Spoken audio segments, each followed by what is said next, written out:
News 7 Tamil நேயர்களுக்கு வணக்கம். கேள்வி நேரம் நிகழ்ச்சிக்கு உங்களை வரவேற்பதில் மகிழ்ச்சி. இன்றைய கேள்வி நேரம் நிகழ்ச்சியினுடைய தலைப்பு என்னவென்று பார்க்கலாம். இன்றைய கேள்வி நேரம் நிகழ்ச்சியில் நாம் பார்க்க இருக்கிற மிக முக்கியமான தலைப்பு, தமிழகத்தையே உலுக்கி இருக்கிற ராம்குமாரினுடைய மர்ம மரணம் எதை காட்டுகிறது? தொடர்ச்சியாக சிறை கொட்டடைகளில் நடைபெறுகிற மரணங்கள் தமிழக அரசியலில் என்ன மாதிரியான தாக்கத்தை ஏற்படுத்துகிறது? அரசியல் கட்சிகள் இந்த காவல்துறை, சிறைத்துறை குறித்த சீர்திருத்தங்கள் குறித்தோ இல்ல அது குறித்த மாற்றங்கள் குறித்தோ, இந்த வகையிலான வன்முறை சம்பவங்கள் குறித்தோ ஏன் பேச மறுக்கிறார்கள் உள்ளிட்ட பல்வேறு விஷயங்களையும் இன்றைய கேள்வி நேரத்தில் பார்க்க இருக்கிறோம். நிகழ்ச்சிக்கு போகலாம்.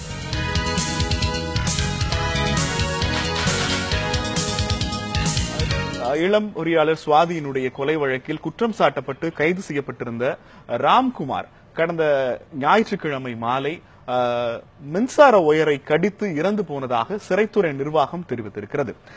இந்த மரணம் தமிழகம் முழுக்க பெரிய அதிர்வலைகளை உருவாக்கி இருக்கிறது. ஏறக்குறைய குற்றப்பத்திரிகை தாக்கல் செய்வதற்கு இன்னும் ஓரிரு நாட்கள் இருக்கிற நிலையில், குற்றப்பத்திரிகை தாக்கல் செய்தாலும் செய்யாவிட்டாலும் ஜாமீன் வழங்குவதற்கான வாய்ப்புகள் இருக்கிற சூழலில் இதுவரை பேசுவதற்கான வாய்ப்பே வழங்கப்படாமல் அவர் உயிரிழந்திருப்பது பெரிய அதிர்வலைகளை உருவாக்கி இருக்கிறது. ராம்குமார் குற்றவாளியா இல்லையா என்பதை காட்டிலும் அவரது மரணம் முறையாக விசாரிக்கப்பட வேண்டும் என்கிற கோரிக்கையும் வலுத்து வந்திருக்கிறது. இந்த கோரிக்கைகள் குறித்தும் எழுந்திருக்கிற சர்ச்சைகள் குறித்தும் இன்றைய கேள்வி நேரம் நிகழ்ச்சியில் பேச இருக்கிறோம். இது குறித்து நம்மோடு பேசுவதற்காக 4 ஆளுமைகள் நிகழ்ச்சிக்கு அழைத்திருக்கிறோம். ராம்குமாரினுடைய தரப்பு வழக்கறிஞர் SP ராமராஜ் அவர்கள் நம்மோடு இணைப்பில் இருக்கிறார். வணக்கம் சார். இதே போல முன்னாள் காவல்துறை அதிகாரி, ஓய்வு பெற்ற காவல்துறை அதிகாரி சித்தனன் அவர்கள் நம்மோடு இருக்கிறார். வணக்கம் சித்தனன் சார். மனித உரிமை செயற்பாட்டாளரும் தொடர்ந்து பல்வேறு விஷயங்களில் உண்மை அறியும் குழுக்களை நடத்தி வருகிற எழுத்தாளர் மார்க்ஸ் அவர்கள் நம்மோடு இருக்கிறார். வணக்கம் மார்க்ஸ். தொடர்ச்சியாக இந்த சம்பவங்கள் குறித்தும் சுவாதியினுடைய கொலை பின்னணி குறித்தும் தொடர்ச்சியாக பல்வேறு தகவல்களை சமூக வலைதளங்களில் பரவிவிட்டு வருகிற திலீபன் மகேந்திரன் அவர்கள் நம்மோடு இருக்கார். வணக்கம் திலீபன். ராம்குமார் சமூகிட்ட இருந்து ஆரம்பிக்கலாம். ராம்ராஜ், இந்த ராம்குமாரினுடைய மரணத்தை தொடர்ச்சியாக பல்வேறு தரப்பினரும் விமர்சிக்கிறார்கள். ஒரு வழக்கறிஞரா அவரை எப்ப கடைசியா பாத்தீங்க?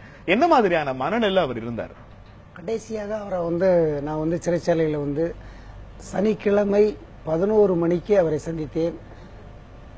1 மணி வரை அவருடன் பேசிக் கொண்டிருந்தேன். அன்று என்ன நடந்தது என்றால், ஏற்கனவே இருந்த சிறைத்துறை அதிகாரி மாற்றப்பட்டு புதிய அதிகாரி பொறுப்பேற்றிருந்தார். இந்த சூழ்நிலையில் ராம்குமாரிடம் நான் கேட்டேன், என்னப்பா எப்படி இருக்க, நீ என்ன பொசிஷன்ல இருக்க அப்படின்னு கேட்ட உடனே, ஒரு பிரச்சனையும் இல்லை, நான் இப்ப தனிமை சிறையில் இருக்கேன், என்னை யாரும் இது பண்ணலன்னுட்டாங்க. ஆனால் ராம்குமார் இந்த குற்றத்தை நான் செய்யவில்லை, நிரபராதி, நிச்சயமாக நீங்க எனக்கு வெளியே ஜாமீன் எடுத்து கொடுத்து வெளியே கொண்டு வந்தா உண்மையை நிரூபிக்கலாம் அப்படின்னு என்கிட்ட சொன்னாரு.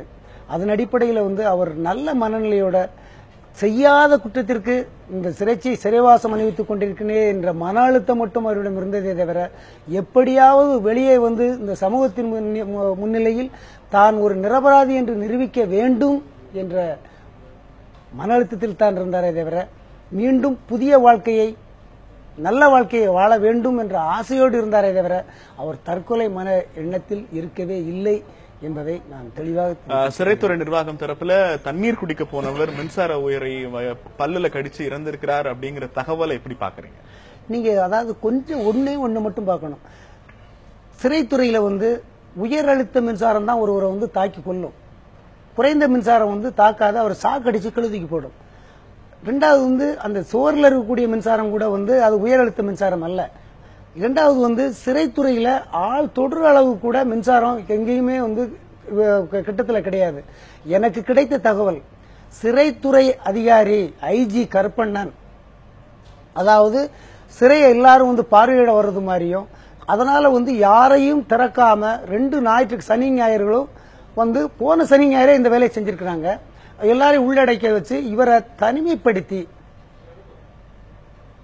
கொலை செய்திருக்கிறார்களே தவிர, நிச்சயமாக அதாவது எப்படி பிளேட வச்சு தற்கொலைக்கு முயற்சி பண்ணி களத்தை இப்படி துண்டா இருக்கிறதுக்கு முயற்சி பண்ணான்னு சொல்லி பிளேடு கதை கொண்டு வந்த போலீஸ் மாதிரி சிறைத்துறை என்ன செஞ்சிருக்குன்னா, இப்ப பல்லிட்டு கடிச்சு மின்சாரத்தை பல்லிட்டு கடிச்சு சாகிறதுக்கான நிகழ்ச்சியை ஏற்படுத்தியிருக்காங்க. ஒரே ஒரு விஷயத்தை நான் தெளிவுபடுத்திக்கிறேன். அதாவது என்ன அப்படின்னா, மின்சாரம் தாக்கி இறந்தால் ஒரு மனிதனுடைய மின்சாரம் தாக்குறது உடனே அது வெடிச்சு கத்தி குத்துன மாதிரி வெடிச்சு வெளியே வரும். அப்படி எந்த காயமும் நான் பார்க்கல, அதில் காட்ட மாட்டுக்காங்க.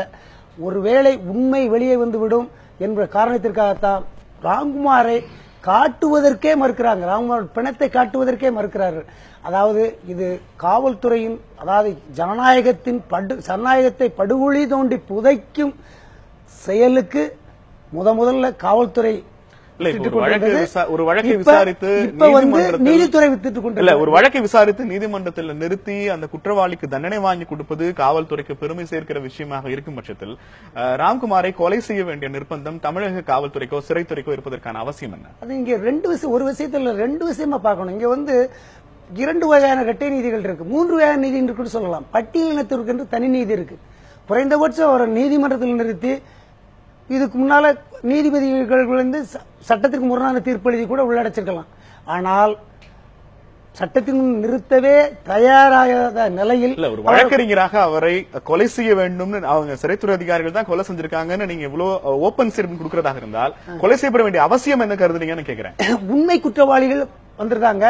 ராம்குமாரை வந்து ராம்குமாருடைய நம்ம இவருடைய சுவாதியினுடைய போஸ்ட்மார்டம் ரிப்போர்ட் அறிக்கை வந்துச்சுன்னா ராம்குமார் குற்றவாளி இல்லை என்பது தெரியும்.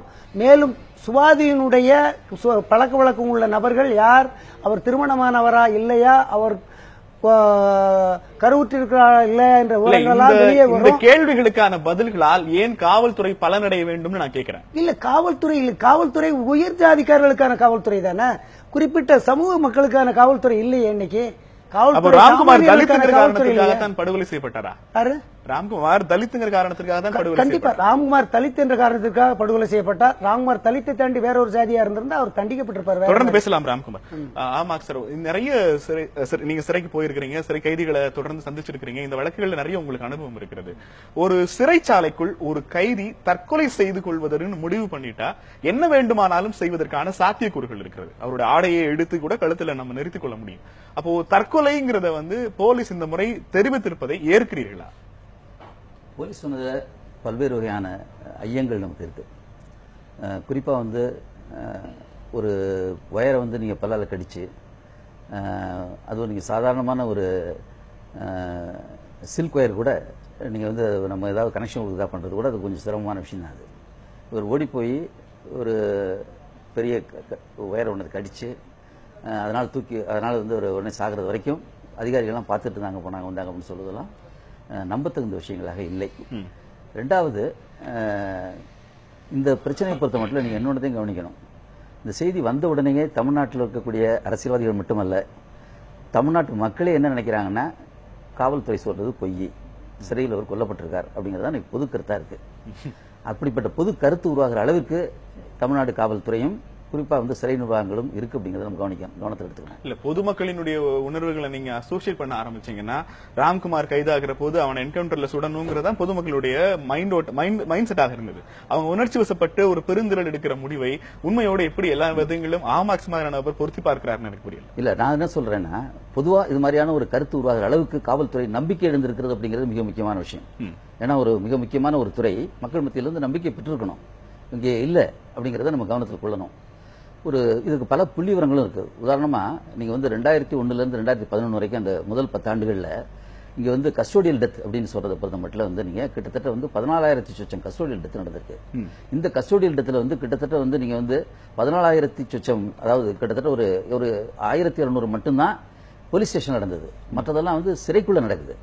சிறைக்குள்ள வந்து நீங்க வந்து சிறைக்கு நீங்க ஒருத்தர் அனுப்பப்பட்டாருன்னு சொன்னீங்கன்னா அவர் ஜுடிஷியல் கஸ்டடியில் இருக்காரு. அதாவது நீதிமன்றம் அவருடைய உயிருக்கும் அனைத்துக்குமே பாதுகாப்பு.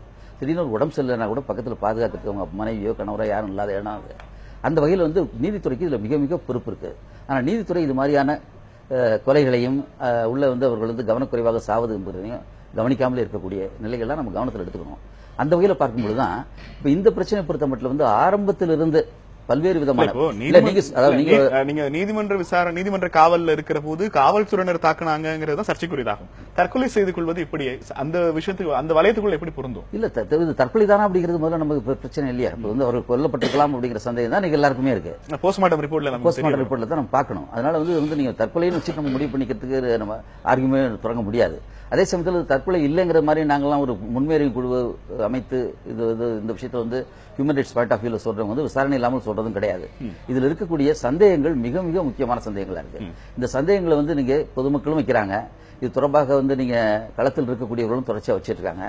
எந்த அளவுக்கு வச்சிருக்காங்கன்னு பாத்தீங்கன்னா, ஒரு அரசியல் கட்சி இதுல தொடர்பு இருக்கு, அரசியல் கட்சியில் இருக்கக்கூடிய ஒரு முக்கியமான பிரமுகர் இதுக்கு பின்னாடி இருக்காருன்னு சொல்ற அளவுக்கு இன்னைக்கு இதுல பிரச்சனைகள் இருக்கு.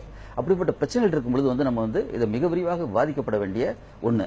அந்த வகையில பார்க்கும் பொழுது இந்த அதாவது இந்த சாவு பொறுத்தமட்டில் பல்வேறு விதமான ஐயங்கள் இவர் கைது செய்யப்பட்ட அன்னையிலிருந்தே தொடர்ச்சியாக எல்லாரும் வைக்கப்பட்டிருக்கு. இந்த ஐயங்கள் எதுக்குமே போலீஸ் இது வரைக்கும் விடை சொல்லவே இல்லை. தொடர்ந்து வந்து நம்ம வந்து இது வந்து சில கேள்விகள் இருக்கு, திரும்ப வரலாம். திலீபன் மகேந்திரன், இந்த ராம்குமாரினுடைய சுவாதியினுடைய படுகொலைக்கும் உங்களுக்கும் என்ன சம்பந்தம்?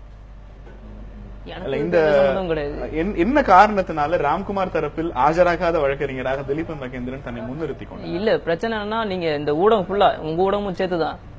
அதாவது அவரை பிடிக்கும் போது சந்தேகப்படும் நபர்னு சொல்ல, கொலையாளி கைது அப்படின்னு சொல்லதான் மக்களும் அப்படி அவனை கொல்லணும் வெட்டணும், நீங்க இப்ப சொன்னீங்கல்ல, அதனாலதான் கொல்லணும் வெட்டணும் அப்படின்னாங்க. உள்ள போய் பார்த்தா சந்தேகமா எல்லா விஷயமும் முரணாதான் இருக்கு. முதல்ல சுவாதியை கொண்டது முஸ்லீம் தான் அப்படின்னாங்க, அதுக்கப்புறம் இது தலித்து தான் அப்படின்னாங்க, அவனை கொல்லணும் அப்படின்னாங்க, அப்புறம் கழுத்தை அறுத்தவங்க, இது மாதிரி கழுத்தை அறுத்துட்டு அதுவும் மயக்க நிலையில தான் இருந்தாரு. அவர் கத்தல பேசல, மயக்க மருந்து. என்னோட கேள்வி, ஒரு தொலைக்காட்சிகள்ல இல்ல எனக்கு செய்தியை தெரிந்து கொண்டவருங்கிற இல்ல எனக்கு என்னன்னா, எனக்கு பிடிக்காது இந்த ஊடகம், பிடிக்காது ஊடகம், இந்த அரசியல்வாதி, இந்த காவல்துறை, இது எல்லாம் மக்களுக்கு எதிரானது, உழைக்கும் மக்களுக்கு எதிரானது. இது அதிகார வர்க்கத்தை காப்பாத்துக்கத்தான் இந்த அரசாங்கம் உருவாக்கப்பட்டது. அது இது ப்ரூவ் பண்றதுக்கு இது எனக்கு நல்ல சான்ஸா கிடைச்சது. எந்த புள்ளியில நீங்க சுவாதி கொலை வழக்கு குறித்த விசாரணை தொடங்குனீங்க? எந்த அடிப்படையில நீங்க உங்களுக்கு முதல்ல இருந்தே மீடியால வர்றது, இந்த நியூஸ் பேப்பர்ல வரலாம் படிச்சுட்டு தான் இருந்தேன். அப்புறம் வலைதளத்துல பேசுறது எல்லாத்தையும் படிச்சு தான் இருந்தேன். பார்க்கும்போது சந்தேகம் வந்துட்டு தான் இருந்தது. சரி, நான் நேர்லயே போய் அவங்கள்ட்ட பேசினேன். 3 தடவைக்கு மேல திருநெல்வேலிக்கு போய் அவங்க குடும்பத்தை பேசியிருக்கேன். அப்புறம் என்கிட்ட கிடைச்ச சந்தேகம் எல்லாம் ராமராஜ் வழக்கறிஞர் இருக்காருல, அவர்கிட்டையும் கொடுத்திருந்தேன். அதான் இந்த குற்றம், அதாவது பார்ப்பனையும் கழுத்த இருக்கும், அதை வந்து நான் நிரூபிச்சு ஆகணும் அப்படின்னு சொல்லி தான் இதுல இறங்குனது. பார்த்தா என்னையும் சேர்த்து உள்ள தள்ளிட்டாங்க. 12 நாள் ஜெயிலுக்குள்ள இருந்தேன். அதுவும் எப்படி, அதாவது ஜெயிலுக்குள்ள எப்படி கிடந்தேன்னா, சரி நான் அந்த விஷயத்துக்கு வரல, நீங்க கேட்டதுக்கு மட்டும் பதில் சொல்லிடுறேன். ராம்குமார் மீது இந்த சுவாதி கொலையில் தொடர்பு இல்லைங்கிறத எந்த புள்ளியில இருந்து ராம்குமார் வழக்கறிஞர் சட்ட ரீதியாக இது அதாவது என்ன தரப்புல நின்று என்ன பிளாட்ஃபார்ம்ல நின்று அவருக்காக போராடிட்டு இல்ல, நான் அது முதல்ல இருந்து சந்தேகம் வந்துச்சு. அதாவது பேஸ்புக் மூலமா தான் காதல் அப்படின்னு, இதுல பேஸ்புக் தான் மெயின், பேஸ்புக் மூலம் தான் காதல் அப்படின்னு சொல்லிட்டு இருந்தாங்க. அது சுவாதிக்கும் அதுக்கும் அவங்க 6 மாசமா பழக்கம் அப்படின்னு சொல்லி நியூஸ் பேப்பர் எல்லாம் வந்துச்சு. எனக்கு சந்தேகம், எப்படி பேஸ்புக் மூலம், அவன்கிட்ட டேக் லைன்ல ஒண்ணுமே கிடையாது, ஃப்ரெண்ட் லிஸ்ட்ல விஷ் பண்ண கூட இது பண்ண கிடையாது. சரி, அவரை வச்சுதான் பாஸ்வேர்ட் யூஸ் பண்ண இப்போட லாகின்ல தான் இருக்குது. அவன் சுத்தமா சுவாதிங்கிற பொண்ணை தேடல, அவன் சுவாதிங்கிற பொண்ணு பேசவே இல்லை. கன்வர்சேஷன் டெவலப் பண்ணிருந்தா கூட மெயில் ஐடியில போய் உட்காந்துருக்கும். மெயில் ஐடியிலும் கிடையாது. இப்போ என்னோட இருந்து வேணா ஓப்பன் பண்ணி கேட்டுறேன். அதாவது அவன் டெவலப் பண்ணி, அதாவது ஆக்டிவிட்டி லாக்னு இருக்கும், அதுல போய் தேட்டாலும் அவன் கமெண்ட் பண்ணல, சுவாதிங்கிற பொண்ணையே தேடல. கரெக்டா 24 ஆக்டிவிட்டி லாக்ல போய் நான் பார்த்தேன், அதுல இல்ல. அதுக்கப்புறம் டெலிட் பண்ணலாமே, அதை டெவலப் பண்ணலாம், அது இல்ல அப்படிங்கிறேன். டெவலப் பண்ணலாம், சரி, அதையும் டோட்டலா அவன் டெவலப் பண்ணிட்டா ஆர்கியூ டம்ப்னு ஒன்று இருக்கும். முதல் நாள்ல இருந்து கடைசி நாள் வரைக்கும் நம்ம டவுன்லோட் பண்ணி எடுக்கலாம், இந்த செட்டிங்ஸ்ல இருக்கும். அதையும் நான் ஓபன் பண்ணி பார்த்தீங்கன்னா இல்ல. அப்படி இருக்கும்போது எப்படி சுவாதிக்கும் இதுக்கும் வந்து பேஸ்புக் காதல் அப்படிங்கிறது தான் டவுட். அப்புறம் தேடி இருக்கான். 24ஆம் தேதி கொலை நடந்தது. 25ஆம் தேதி சுவாதிங்கிற பொண்ணை போட்டு தேடி, சுவாதி ரங்கனாகி, சுவாதி கேபி, சாதி என்னென்னமோ போட்டு தேடி பாக்குறான். 24ஆம் தேதி கொலை நடக்குது. 25ஆம் தேதி காலைல 8:30க்கு தேடி பாக்குறான். நைட் வரைக்கும் தேடி போறான். அதாவது என்னமோ அவனுக்கு தெரிஞ்சிருக்கு. ஆனா அவன் வந்து சுவாதியும் லவ் பண்ணா, ஒரு தலையா காதல், அந்த இது தேவாங்கு வாயில வெட்டுறது, இதெல்லாம் பொய். அவன் கிடையாது. இதுல அதான் அடிச்சு சொல்றது. ராம்குமாரனுடைய மரணத்தை திலீபன் மகேந்திரன் எப்படி பாக்குறாரு? ராம்குமார் இது அதான் பார்ப்பனத்துக்கு பலிகடா. எவனையோ காப்பாறதுக்காக இவனை பிடிச்சி உள்ள போட்டு கழுத்து எடுத்து விட்டாங்க. முதல்ல கழுத்து எடுத்து உண்மையை சொல்லக்கூடாதுன்னாங்க. அதுக்கப்புறம் வாயில இது ஷாக் அடிச்சு கொண்டு விட்டாங்க. அவ்வளவுதான். அதாவது காவல்துறைங்கிறதே இப்படிதானே. அதாவது பொதுவா சமூக வலைத்தளங்கள்ல தீவிரமா இயங்குகிற ஒரு நபர் ஒரு குற்றச்சாட்டை முன்வைக்கிற போது நமக்கு பிடிச்சிருக்கு இல்ல நமக்கு தெரியுதுங்கிறதுக்கான குற்றச்சாட்டுகளை வைக்க முடியாது. நம்ம எதை குற்றச்சாட்டு வைப்பதாக இருந்தாலும் அதற்கு ஏதேனும் ஒரு ஆதாரம் வேணும். நீங்க வந்து பேஸ்புக் ஓபன் பண்ணி பார்த்தா அவங்க தெரியல, அப்போ சுவாதிக்கும் ராம்குமாருக்கும் தொடர்பு இல்லைங்கிறத நீங்க முன்வைக்க முடியும். ஆனால் மற்றவர்களுக்கும் இதற்கும் தொடர்பு இருக்குங்கிறது ஒரு அசம்ஷன்ல யார் வேண்டுமானாலும் எதை வேண்டுமானாலும் சொல்லலாம்னா அப்புறம் வந்து நீதிமன்றம், அப்புறம் அதுக்கு சட்டம், அப்புறம் அதுக்கு காவல். நீதிமன்றம் காவல்துறையும் அது பார்ப்பனியத்துக்கு தான் அப்படிங்கிறேன். இங்க தலித் மக்களுக்கு எதிரான சட்டம் தான் இருக்குது. எந்த சட்டத்துல, அதாவது பிடிக்க போற ஒரு குற்றவாளியை பிடிக்கிறாங்கன்னா, அதாவது எப்படியோ சொல்லுவாங்களே, அது நிரபராதியை பிடிச்சி அவனை குற்றவாளியை சித்தரிக்கிறது ஸ்காட்லாந்து போலீஸ் அப்படிம்பாங்களே, அதே மாதிரிதான். ஓகே, சுதர்ணன் சார், 3 பேரும் பரவலான குற்றச்சாட்டுகளை முன் வச்சிருக்காங்க. என்னுடைய அடிப்படை கேள்வி, நீதிமன்ற காவல் இருக்கிற ஒரு நபரை முறையாக, இன்னும் சொல்ல போனால் உயிரோடு பாதுகாக்க வேண்டிய கடமை சிறைத்துறைக்கு இருக்கிறது. அந்த கடமையில இருந்து இவங்க நழுவிட்டாங்கன்னு தெரியலையா? முதலாவதாக இந்த வழக்குல சுவாதி கொலை வழக்குல குற்றம் சுமத்தப்பட்ட இந்த ராம்குமாருடைய ஒரு துரதிர்ஷ்டமான மரணம் அப்படிங்கிறது ரொம்ப வருத்தத்துக்குரியது. கண்டிப்பாக நடந்திருக்க கூடாது. இந்த golden rule of criminal prosecution jurisprudence எப்படின்னா, ஒரு குற்றம் அனைத்து விதமான சந்தேகங்களுக்கும் அப்பாற்பட்டு நிரூபிக்கப்படும் முறையில் அந்த accused is deemed to be innocent தான், அவர் அப்பாவி தான்.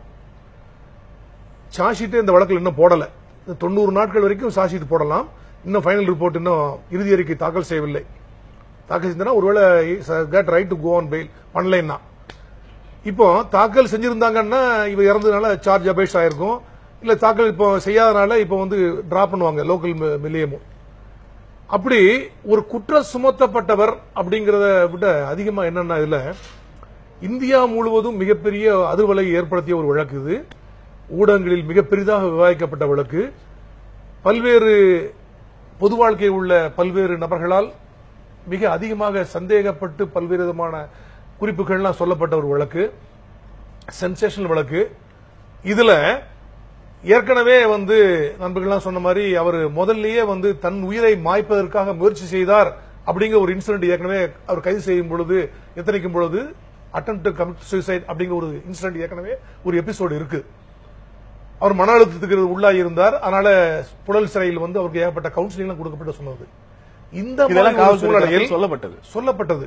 இந்த மாதிரி ஒரு சூழ்நிலையில் அவர் எந்த விதமான ஒரு ஃபர்தரா ஒரு இன்சிடென்ட் புழல் சிறையில் நடந்துடக்கூடாது அப்படிங்கறதுல மிக கடுமையான பாதுகாப்பு ஏற்பாடுகள் செய்யப்பட்டிருக்க வேண்டும். இப்ப ஆசியாவிலேயே பெரிய சிறைன்னு சொல்றோம்.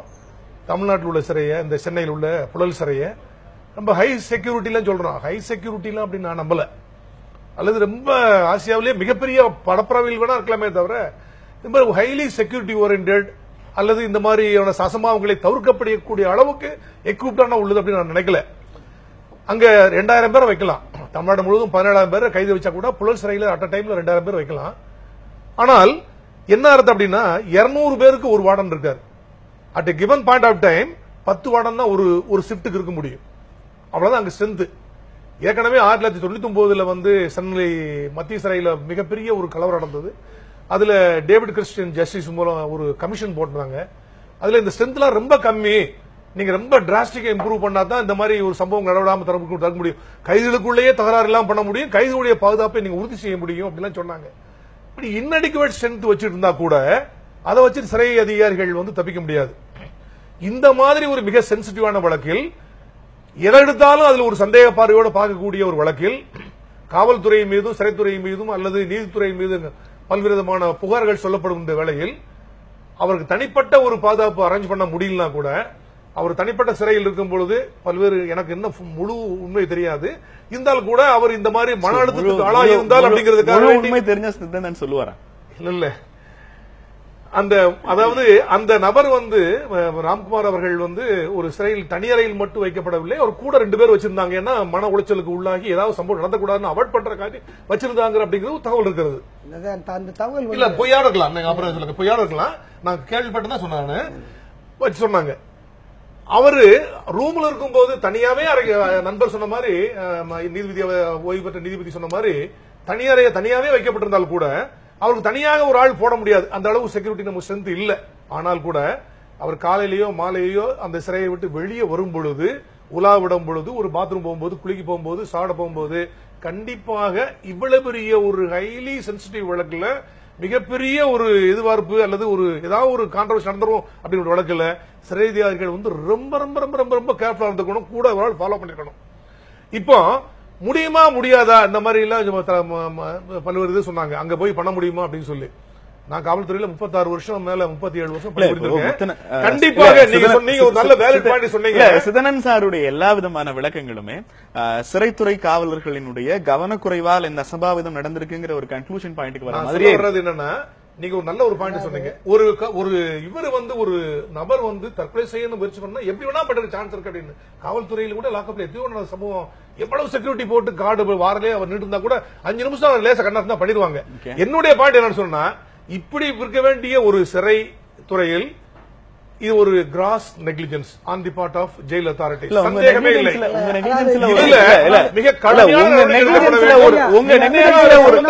உங்க நெக்லிஜென்ஸ்ல ஒரு உயிர் போயிருக்கிறது என்பதை ஒரு உயிர் போயிருக்கிறது நெக்லிஜென்ஸ் எப்படி சாதாரணமாக கடந்து இல்ல இவங்க அப்படித்தான் சொல்லுவாங்க. ஏன் அப்படின்னா இவர்கள் வந்து அதாவது இதுல கடற்படை அப்படிங்கிட்டு கசாயம் சாப்பிடுறவங்க காவல்துறை என்பது. அதாவது இன்றைக்கு என்ன நடந்துச்சு அப்படிங்கறத நான் சொன்னேன். கற்பண்ணன் ஐஜி வந்து இதுக்கு வாராருன்னு சொல்லி பயில்னு சொல்லிட்டு எல்லா ரூமுமே திறக்கப்படல 2 நாளா. இவரை மட்டும் தனிமை சிறையில் வச்சிருந்து இவரை எப்படி வந்து கொல்வது அப்படிங்கறத முடிவு பண்ணி தான் செஞ்சிருக்காங்க. 2 நாளா வந்து ஏன் சிறைத்துறை திறக்காமல் சிறை கதவுகள் அடைக்கப்பட்டது? ரொம்ப எளிமையான ஒரு கேள்வி. இல்ல சுவாதி மரணத்திற்கு பிறகு தமிழக எதிர்க்கட்சி தலைவர் ஸ்டாலின், திருமாவளவன், தமிழகத்தினுடைய பிரதான அரசியல் கட்சி தலைவர்கள் எல்லாருமே போய் பார்த்திருக்கிறாங்க. ராம்குமார் கைது செய்யப்பட்ட பிறகு அவர்தான் கொலை குற்றவாளியா என்பது உறுதிப்படுத்தப்பட வேண்டும் திருமாவளவன் சிபிஐ விசாரணை வரைக்கும் கோருகிறார். ஒரு தமிழகத்தினுடைய அரசியல் முக்கியத்துவம் வாய்ந்த வழக்கில் கைது செய்யப்பட்டிருக்க ஒரு நபரை கண்காணிக்கிறதுக்கு ஒரு அறையில கண்காணிப்பு கேமரா கூட இல்லாமல் இருப்பது என்பது என்ன மாதிரியான சிறைத்துறை தயாரிப்புனே எனக்கு புரியல. சிறைத்துறை கண்காணிப்பு கேமரா இருக்கு அந்த ஏரியால, கண்காணிப்பு மட்டும் செயல்படாம போயிருக்கலாம். ஒரே நிமிஷம் என்னன்னா நீங்க சொன்னபடி இப்ப ஏற்கனவே இந்த நம்பரும் ஒத்துக்கிட்டாங்க. அதுல கண்காணிப்பு கேமரா இருக்குது. ஒவ்வொரு சிறை அறை வளாகத்துக்குள்ளேயும் பாக்குற மாதிரி பட்சம்னா it may amount to intrusion to the privacy. கண்டிப்பா பண்ண முடியாது அந்த இடத்துல. ஆனால் அவங்களுக்கு இந்த மாதிரி சம்பவங்களை அவாய்ட் பண்ற மாதிரி பல்வேறு விதமான கேமரா வைக்கப்படும். இன்சபிஷியன்ட் தான் இருக்குது. இப்ப கூட காவலத்தில் சிறைத்துறையின் அதிகாரிகள் கூட தகவல் அடிப்படையில் அவர் அறையில் அதை செஞ்சுக்கல. மருத்துவரையோ ஒரு பொது இடத்துலதான் அவங்க வைக்கிறாங்க. கூட கேமராக்கள் வைக்கிறது பிரைவசிக்கு எதிரானதா? இல்ல கண்டிப்பா பொது இடத்துல கண்டிப்பா வைக்கப்பட்டிருக்க வேண்டும். என்னுடைய ஒரு சின்ன பாயிண்ட் என்னன்னா, இப்ப ஓய்வு பெற்ற நீதிபதி அவர்கள் வழக்கறிஞர் இந்த வழக்குல அவங்க சொன்னாங்க, இல்ல 2 நாளைக்கு 3 நாளைக்கு முன்னாடியே ஏதோ பிளான் பண்ணாங்க, மத்தவங்களும் அலோவ் பண்ணல, ஒரு சிறை அதிகாரியும் அதுக்கு காரணமா இருந்திருக்காரு, சம்திங் ஹஸ் ஹேப்பன்ட், கான்ஸ்பிரேஷன் நடந்திருக்கு அப்படிங்கிற மாதிரிலாம் சொல்றாங்க. உங்களுக்கு நல்லாவே தெரியும், வழக்கறிஞருக்கு தெரியும், அவங்களுக்கும் நல்லாவே தெரியும், ஆர்வலருக்கும் நல்லாவே தெரியும். குற்ற விசாரணை முறை சட்டம் சட்டப்பிரிவு 39 ஒரு வழக்கை பற்றி, ஒரு குற்ற வழக்கை பற்றி, குற்ற நிகழ்வை பற்றி, அதுவும் கொடுங்குற்றத்தை பற்றி ஒரு நபருக்கு தகவல் தெரிவித்தால் உடனடியாக புலன் விசாரணை அதிகாரிக்கு அவர் தெரியப்படுத்த வேண்டும். அவருக்கு கடப்பாடு உண்டு. அதுல சீரியஸா ஸ்டேட்டவே பனிஷ்மெண்ட் இங்க இல்ல, கடப்பாடு தான் கொடுத்தாங்க. ஆனா பிரான்ஸ் அமெரிக்காவில் சொல்லல தப்புனாங்க. ஆனா இப்போ அந்த மாதிரி சொல்ற இவருக்கும் போது இவர் சொல்ல தவறு இருந்தால் கூட இந்த புலன் விசாரணை அலுவலரோ இது சம்பந்த ஒரு வழக்கு பதிவு செய்திருக்காரு இல்லையா, அந்த புலன் ஜூரிஸ்டிக்ஷன் அவரோ அல்லது இதுல விசாரிக்கக்கூடிய ஜூரிஸ்டிக்ஷனல் மேஜிஸ்ட்ரேட்டோ இன்கொஸ்ட் பண்ணிட்டு இருக்காங்க. இந்த ரிப்போர்ட்ல ஒன்னும் பண்ணல. இன்கொஸ்ட் ரிப்போர்ட் முடிச்சு பிஎம் பண்ண போறாங்க. நான் சொல்ல வந்தது என்னோட கேள்வி முடிச்சறேன். தொடர்ச்சியாக இல்ல நீங்க டிஃபெண்ட் பண்ணுவதற்கான எல்லா விளக்கங்களையும் ஒவ்வொரு முறையும் எடுத்து வைக்கிறீங்க. சிறைத்துறை இப்போ இல்ல இந்த மரணத்திற்கு காரணமான சிறைத்துறை அதிகாரிகள் மீது நடவடிக்கை எடுக்க வேண்டுமா வேண்டாமா என்பதல்ல விவாதம். இந்த வழக்குல குறைந்தபட்சம் எதிர்பார்க்க நீங்க உங்க ஸ்டேட்மெண்ட் படியே அவர் தற்கொலைக்கு முயற்சி பண்ணிருக்கிறார். உங்க ஸ்டேட்மெண்ட் படியே, போலீசார் தரப்பின் படியே. அப்படின்னா உயிரோடு குற்றப்பத்திரிகை தாக்கல் செய்கிற வரை நீங்க போய் நீதிமன்றத்தில் நிறுத்துவதற்காக அவரை உயிரோடு பாதுகாக்க வேண்டிய கடமை உங்களுக்கு இருக்கிறதா இல்லையா? இருக்குன்னு அப்பவே சொல்லிட்டேன், 100% சொல்லிட்டேன்.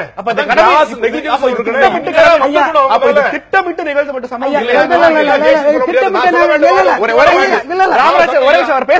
முக்கியமான பாயிண்ட். இவருக்கு சில தகவல் தெரியும், வழக்கறிஞருக்கு கண்டிப்பா தகவல் தெரியும். ஒரு கான்ஃபரன்ஸ் நடந்திருக்குது, என்ன நடந்திருக்கு தெரியும் சொல்லிருக்காங்க.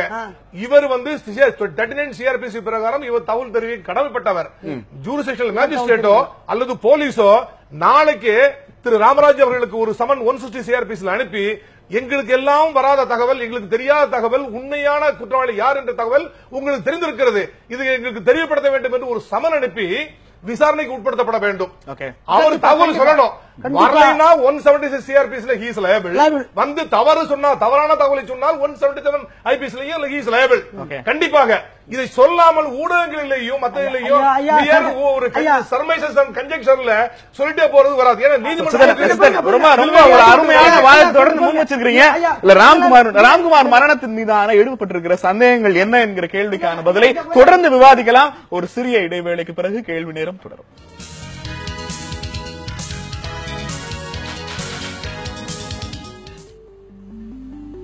கேள்வி நேரம் தொடர்கிறது. இளம் பொறியாளர் சுவாதி கொலை வழக்கில் கைது செய்யப்பட்டிருக்கிற ராம்குமாரினுடைய மரணத்தை தொடர்ந்து ஏற்பட்டிருக்கிற சர்ச்சைகள் குறித்து இன்றைய கேள்வி நேரம் நிகழ்ச்சியில் விவாதித்துக் கொண்டிருக்கிறோம்.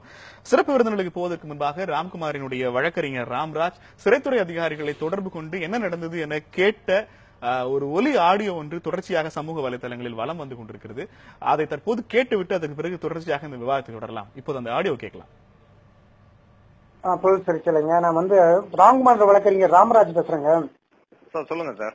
ஏதாவது புலச்சிறையில ராம்குமார் ஏதோ சூசைட் பண்ணிக்கிட்டதா தகவல் வருது எனக்கு நியூஸ் ஏஜென்சில சார் அப்படியெல்லாம் இல்ல சார், ஓபி கூட்டு போயிருக்காங்க முடியாம. அப்படியா? ஆமா சார், அவங்க வீட்டுக்கு போன் பண்ணி சொன்னானே. இப்ப என்னத்துக்கு என்ன முடியாம போச்சு அவனுக்கு திடீர்னு? நேத்து நல்லா தான் நான் பார்த்து இருந்தேனே. அப்படியா சார்? தெரியல சார், ஆக்சுவலா முடியலன்னு சொல்லி நம்ம டாக்டர் தான் கூட்டு போயிருக்காங்க. என்ன சார், நேற்று நான் அவனை பார்த்து ஒரு மணி வரைக்கும் நேற்று அவங்க கூட இருந்தேன். அப்படியா? அவரு என்கிட்ட டாக்டர் சொன்னது ஏதோ சாப்பாடு செல்லன்ற மாதிரி சொல்லிட்டு இருந்தான்னு நினைக்கிறேன். வேற ஒண்ணும் இல்ல. வேற ஒண்ணும் இல்ல, ராயப்பேட்டை கூட்டு போய் ஜஸ்ட் நாங்க யாரு ஹாஸ்பிட்டல் போனாலுமே வீட்டுக்கு இன்டிமேட் பண்ணுவோம் சார் எப்பயுமே. இந்த மாதிரி ஹாஸ்பிட்டல் போயிருக்காங்க அப்படின்றதுக்காக. நான் இதே தகவல் நியூஸ் ஏஜென்சி கேட்டா இதே தகவலை நான் சொல்லிடலாம். யார் சார்? இதே தகவலை சொல்லிடலாம்.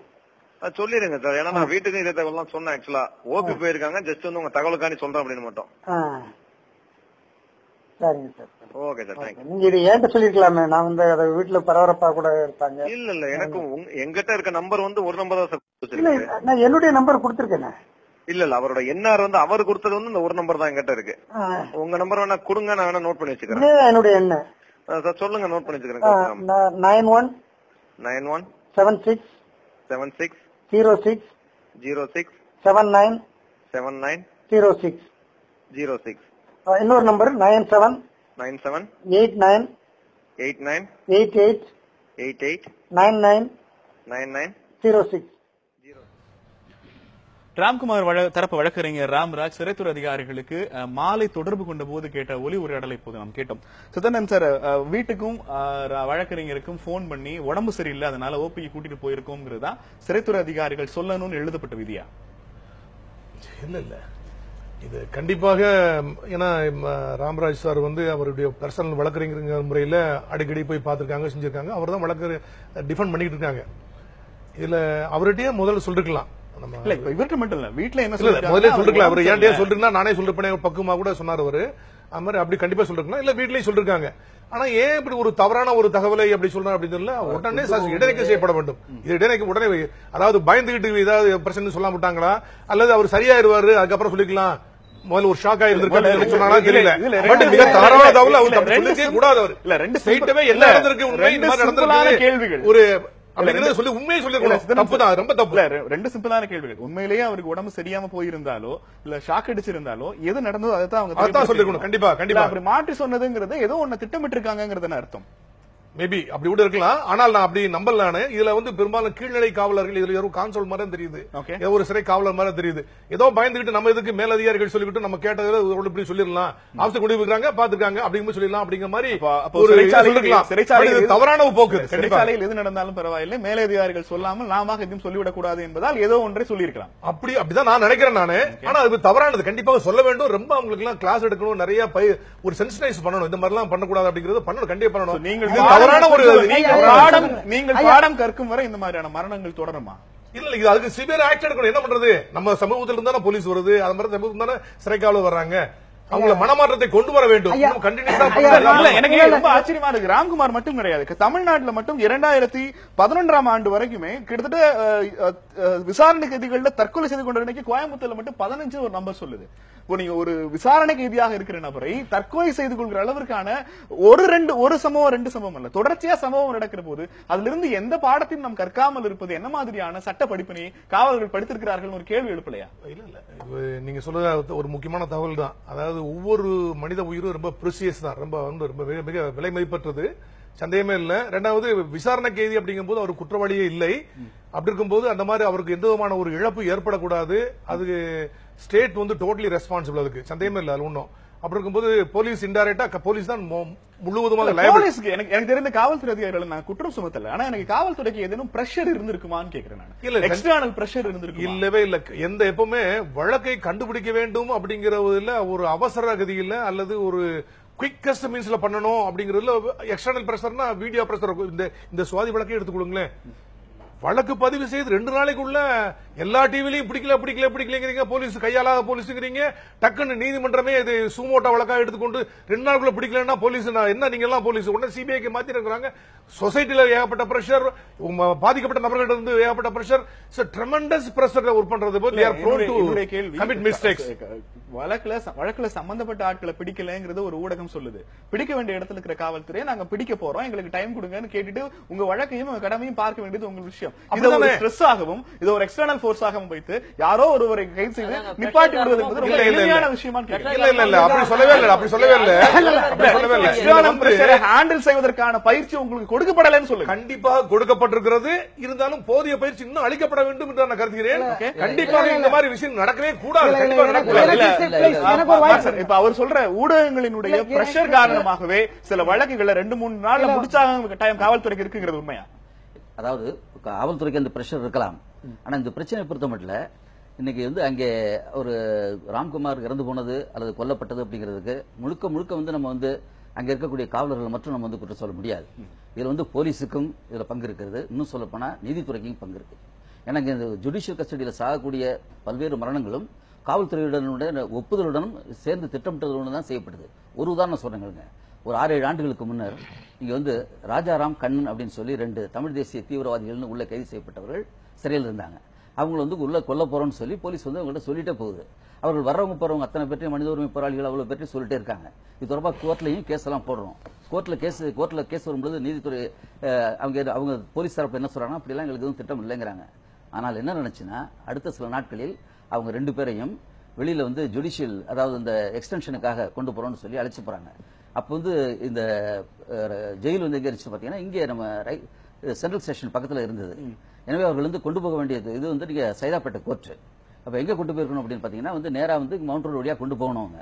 ஆனா கொண்டு போயிட்டு திரும்பி வரும்பொழுது இந்த ரூட்ல வராமல் கோட்டூபுரம் வழியாக அவங்க டைவர்ட் பண்ணி அங்க இருக்க நீங்க பஸ் போக்குவரத்து எல்லாம் நிறுத்திட்டு அவங்களை ரோட்ல இறக்கி வச்சு சுட்டு கொண்டாங்க. அவங்களுடைய பாடிஸ் அவங்க பெற்றோர்கள் வாங்கிக் கொள்ளாமல் கிட்டத்தட்ட 1 வருஷத்துக்கு வரைக்கும் அது மார்ச்சுவரில் அழுகி கிடந்தது. எனவே இதுல நீங்க போலீஸ் இது சிறைத்துறை காவல்துறை இது அதாவது ஜுடிஷியல் ஆரம்பத்தில் சொன்ன ஜுடிஷியரிக்கு மிக மிக பொறுப்பு உண்டு. ஏன்னா நீங்க ஜுடிஷியல் கஸ்டடியில் சாகுறவங்க மார்க்ஸ் அவர்கள் இது மாதிரி நிறைய உதாரணங்களை காட்டக்கூட முடியும். எனக்கான கேள்வி, இப்படி குற்றவாளிகளை நீதிமன்றத்தில் கொண்டு போய் நிறுத்தி தண்டனை வாங்கி கொடுக்க முடியாது என்று காவல்துறையினரே நம்புகிறாருன்னு நினைக்கிறீங்களா? நிச்சயமா. ஏன்னா அதாவது உண்மையிலே குற்றவாளியாக இருந்திருந்தால் அவங்களால தண்டனை வாங்கி கொடுக்க முடியும். பொய் குற்றவாளிகளை இவர்களா சிருஷ்டிச்சிருந்தாங்கன்னா அந்த உண்மை வெளிவருவதை தடுப்பது என்பது அவங்களுடைய நோக்கமா இருக்கு. அந்த அடிப்படையில் அவர்கள் இங்க இதுல ஆயிரக்கணக்கான சந்தேகங்களை தொடர்ச்சியா வச்சுட்டே இருக்காங்க. அது தொடர்பாக காவல்துறை எந்த விதமான இதையும் சொல்லல. அப்படி இருக்க வகையில் இதுல இன்னும் சொல்லப்போனா இதுல சில அரசியல் கட்சிகளும் சம்பந்தப்பட்டிருக்குங்கிற சில ஐயங்கள்லாம் இருப்பதன் விளைவாக இது ஒரு பெரிய அளவில் திட்டமிட்டு செய்யப்பட்ட ஒரு கொலை அப்படிங்கிறதா எங்களுடைய கருத்து. இல்ல இப்ப இங்க இதுல ஐயா சொன்னதுல நான் அப்படியே ஏத்துக்கிறேன். ஏன்னா நிரூபிக்க இயலாது அப்படின்னு நினைக்கையில ஆளை க்ளோஸ் பண்றது இப்ப கொலைதான் அப்படிங்கிற மக்கள் சார்பா கேட்கறதுக்கு ஒரு கேள்வி இருக்கு. எல்லாரும் இந்த கேள்வி இந்த ஒரு கேள்விக்கு நான் பதில் சொன்னா அந்த கேள்விக்கு இந்த ஐயா என்ன சொன்னாங்கன்னா இன்கொஸ்ட் நடந்துகிட்டு இருக்கு அப்படின்னாங்க. ஆனா இப்ப நான் இன்னைக்கு போராடுனதே இன்னைக்கு இந்த போஸ்ட்மார்டம் தள்ளி போனது காரணமே இன்கொஸ்ட் பண்ணதுக்கு அதிகாரமே கிடையாது, இன்கொஸ்டே பண்ண மாட்டோம், ஏன்னா யார்கிட்டையும் பிணத்தை காட்டவே மாட்டோம் அப்படின்னு சொல்லி மேஜிஸ்ட்ரேட்டு மறிக்கு.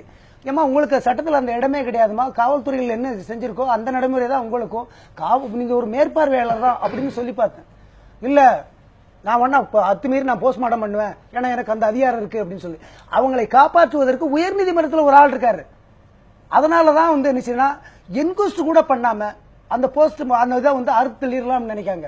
இன்கொஸ்ட் பண்ணதான் இன்கொஸ்ட்ல தான் அந்த பாடி எப்படி இருந்துச்சு எப்படி இருக்கும் அப்படிங்கிறது என்ன பொசிஷன்ல இருந்துச்சுன்னு தெரியும்.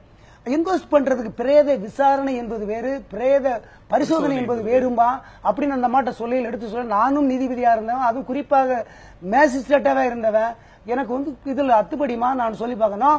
உங்க காலத்துல இருந்திருக்கலாம், என் காலத்துல ஏமா பிரிட்டிஷ்கார வெள்ளக்காரன் கொண்டு வந்த சிஆர்பிசி இன்னும் இன்னும் மேலுங்களும் தான் மாறி இருக்கே தவிர மாற்றமே அடையலாமான்னு சொல்லி பார்த்துட்டேன். ஐயா வேணா கேளுங்க ஐயா, இந்த தவறுகளுக்கெல்லாம் காரணம் யார்? காவல்துறையினுடைய நிர்பந்தம் ஒண்ணு, அந்த மேஜிஸ்ட்ரேட்டுக்கு சட்டம் தெரியாம இருக்கணும், அல்லது ஏதாவது கைவிட்டு பெற்றிருக்கணும். இது 2 தான். ஐயா சொல்லிக்கிறேன், இந்த 2 தான் இருக்க முடியும். அப்ப ஐயா சொல்லட்டும், வழக்கு சொல்லட்டும், இன்கொஸ்ட் இல்லாம பிரேத பரிசோதனை செய்ய இயலுமா இல்லைன்னு ஐயாட்ட ஒரு வார்த்தை அந்த கேட்டு கேள்விக்கு பதில் சொல்லுங்க. அப்புறம் அவர் ஒரு கேள்வி கேட்கணும். இல்ல கண்டிப்பாக ஒரு அன்நேச்சுரல் டெத் அப்படின்னு இருந்தாலே நாங்க ஒரு 174 சிஆர்பிசில வழக்கு பதிவு செய்து ஏற்கனவே ஐயா சொன்ன மாதிரி அதுல வந்து ஒரு பிரேத விசாரணை இன்குவெஸ்ட் அப்படின்னு சொல்லுவோம். அதை பண்ணி அதை யார் மூலம் பண்ணா பிளட் ரிலேட்டிவ்ஸ் முன்னாடி பண்ணணும். பாடியை யார் பண்றாங்களோ இந்த பிரேத விசாரணை யார் பண்றாங்களோ அவங்களுடைய அப்பா அம்மா குழந்தைகள் யாரோ blood very close blood relatives eye witnesses அவங்க முன்னாடி இந்த பாடியை காமிச்சு இன்ஜுரி எல்லாம் காமிச்சு இப்படிலாம் காமிச்சு எங்களுக்கு இப்படிலாம் தகவல் சொன்னாங்க, இந்த விட்னஸ் சொன்னாங்க பாருங்க 1 2 3 இந்த விட்னஸ் இப்படி பாத்துக்காங்க அப்படி எல்லாத்தையும் அவங்களுக்கு அவங்க என்ன சொன்னாங்கிறது இவங்ககிட்ட சொல்லி காமிச்சு கடைசியில் அது கம்பைண்டா என்ன ஒப்பீனியன் அப்படிங்கறத இன்கொஸ்ட் ரிப்போர்ட்ல எழுத முடியும். அந்த இன்கொஸ்ட் ரிப்போர்ட் முடிக்காம கண்டிப்பாக மருத்துவ பிரேத பரிசோதனை செய்யவே முடியாது. இதுல இந்த மாதிரி ஒரு கஸ்டோடியல் டெத் நடந்தா என்ன பண்ணலாம் அப்படிங்கிறது தான் 2009 வந்து சட்டத்தில் சிஆர்பிசில ஒரு அமெண்ட்மெண்ட் கொண்டு வந்தாங்க. அது வரைக்கும் என்னது கஸ்டோடியல் டெத் நடந்தனா ஒரு அன்நேச்சுரல் டெத் ஆனா கஸ்டோடியல் டெத்தா இருந்ததுன்னா எக்ஸிகூட்டிவ் மேஜிஸ்ட்ரேட் விசாரிக்கணும் அப்படின்னு இருந்தது. அதை வந்து 2009 மாத்தி இப்ப வந்து ஒரு கன்சென்ட் ஜூரிஸ்டிக்ஷனல் மேஜிஸ்ட்ரேட்டே பண்ணணும் ஷால் அப்படின்னு சொல்லிட்டாங்க. இப்ப ஏன் சொல்றாங்க எனக்கு புதுமையா இருக்குது பண்ணாமையே பிரேத அதாவது பிரேத விசாரணை செய்யாமையே மருத்துவ பரிசோதனை செய்யறதுக்கு ட்ரை பண்ணாங்க அப்படின்னு சொல்றாங்க. அது மிக தவறானது. அது சுப்ரீம் கோர்ட்ல ஏகப்பட்ட கேஸ்லாம் வந்துருச்சு. நிகழ்ச்சி ஆரம்பிச்சு ஏறக்குறைய ஒரு 40 நிமிடங்கள் கூட இன்னும் நிறைவடையல. தனி அறையில பாதுகாக்கப்பட வேண்டிய ராம்குமார சிறை அதிகாரிகள் பாதுகாக்கல. குறைந்தபட்சமா அவருக்கு மின்சார ஒயர் எட்டுகிற இடத்துல இருக்கக்கூடாது, ஆனா அது எட்டுகிற இடத்துல இருந்திருக்கிறது. இருந்திருக்க வேண்டிய சிசிடிவி கேமரா அங்க இல்ல. தகவல் சொல்ல வேண்டிய நபருக்கு முறையா தகவல் சொல்லாம அவருக்கு வயிற்றுப்போக்கு ஃபுட் பாய்சன் சொல்லியிருக்காங்க. பிரேத விசாரணைன்னு ஒண்ணு இப்போது வரைக்குமே நடக்கலன்னு அவருடைய குற்றச்சாட்டு மேஜிஸ்ட்ரேட்டே கேட்க மாட்டேங்கிறான்னு சொல்றாங்க. அடிப்படையில வழக்கு விசாரணைக்கெல்லாம் போக வேண்டாம். ஒரு 40 நிமிடத்தில் சிறைத்துறை குறைந்தபட்சமாக காப்பாற்றி இருக்க வேண்டிய முக்கியமான 5-6 விஷயங்களை காப்பாற்றவில்லை என்றால் யாரை காப்பாற்றுவதற்காக இதையெல்லாம் நீங்கள் காப்பாற்றாமல் இருந்தீர்கள் ஒரு கேள்வி வரலையா? இல்ல கண்டிப்பா நீங்க சொல்லலாம் உண்மைதான். இல்ல நியாயமான சந்தேகங்கள் தான், சந்தேகமா சொல்லல. இந்த சந்தேகங்கள் கண்டிப்பா சந்தேகத்துக்கு பதில் கண்டிப்பாக கிடைக்கப்பெற்றே ஆக வேண்டும். சந்தேகத்தின் சந்தேகமே இல்ல கொடுக்க போறீங்க. இல்ல ஒரு நிமிஷம் யார் குற்றவாளி என்பது தெரியணும் இல்லையா? முதல்ல சுவாதி கொலைக்கு இவர் தான் குற்றவாளி என்று கைது செய்தார்கள். இப்ப இவருடைய மரணத்துக்கு காரணமானவர்கள் யார் என்று கண்டுபிடிக்கப்பட வேண்டும் இல்லையா? கண்டிப்பாக இந்த நியாயமான சந்தேகங்கள் தான். ஆனால் பொது ஊடகங்கள் வைத்து விவாதிக்கப்பட வேண்டிய விஷயங்கள் இல்ல.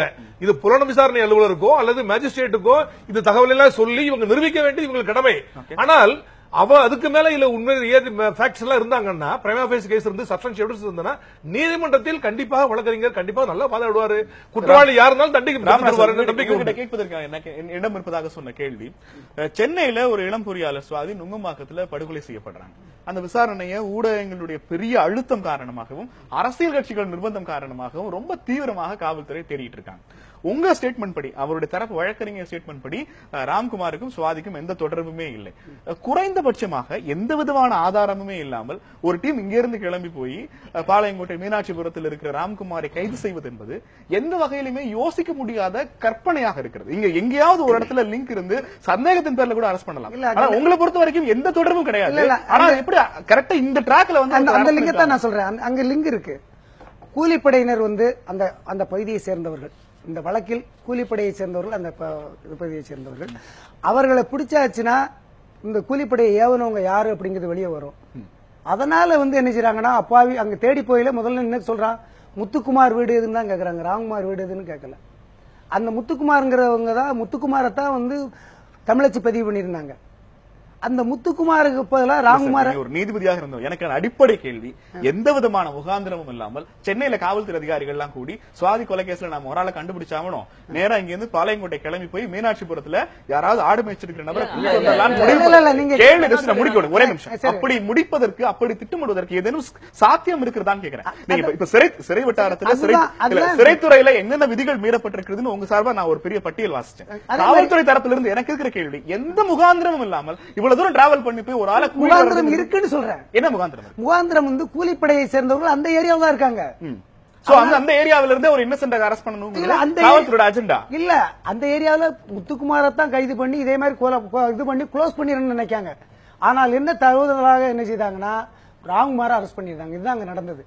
அப்ப அந்த காலத்தை அறுத்துட்டு அவர் வந்து பேச முடியாது அப்படின்னு சொல்றாங்க. 5-6 நாளைக்கு பேச முடியாதுங்க. எப்படி 5-7 நாளைக்கு? நீங்க சொல்ற வாதத்தின்படி எனக்கு இருக்கிற கேள்வி, முத்துக்குமார் அரெஸ்ட் பண்ண போனவங்க ராம்குமார் அரெஸ்ட் பண்ணிட்டாங்க. அரெஸ்ட் பண்ணி கோர்ட்ல ஒரே நிமிஷம் நான் முடிச்சறேன். முத்துக்குமார் அரெஸ்ட் பண்ண வேண்டியவங்க ராம்குமார் அரெஸ்ட் பண்ணிட்டாங்க. அப்ப முத்துக்குமார் கழுத்து அறுக்கிறதுக்கு எதுக்கு பதிலா ராம்குமார் கழுத்து அறுத்தாங்க? அவங்களே அரெஸ்ட் பண்றதானே, அறுத்துக்கிட்டு தானே அவங்க பிடிக்கிறாங்க. முதல்ல என்னுடைய கேள்வி இல்ல நீங்க ரொம்ப சிம்பிள்ங்க. தமிழ்நாடு எதிர்பார்க்கிற ஒரு வழக்குல முத்துக்குமார் தான் குற்றவாளி நீங்க சொல்றீங்க. முத்துக்குமார் அப்படி சொல்லல. முத்துக்குமார் என்ற நபரை தேடி போறாங்க. முத்துக்குமார் நபரை தேடி போய் ராம்குமார்னு ஒருத்தர் அரெஸ்ட் பண்ணா பிடிச்சிக்கிட்டு அதுக்கு பிறகு முத்துக்குமார் வீடு தானு கேட்டுட்டு முத்துக்குமார் அப்பா தானே நீங்க அவரை கூட்டிட்டு போறாங்க. ஐயோ நான் ராம்குமார்னு ஒன்னதான் உடனே வண்டியில தூக்கிட்டு ஓடியாராங்க. அறுத்துருந்தாங்க, இது பண்ணிருந்தாங்க.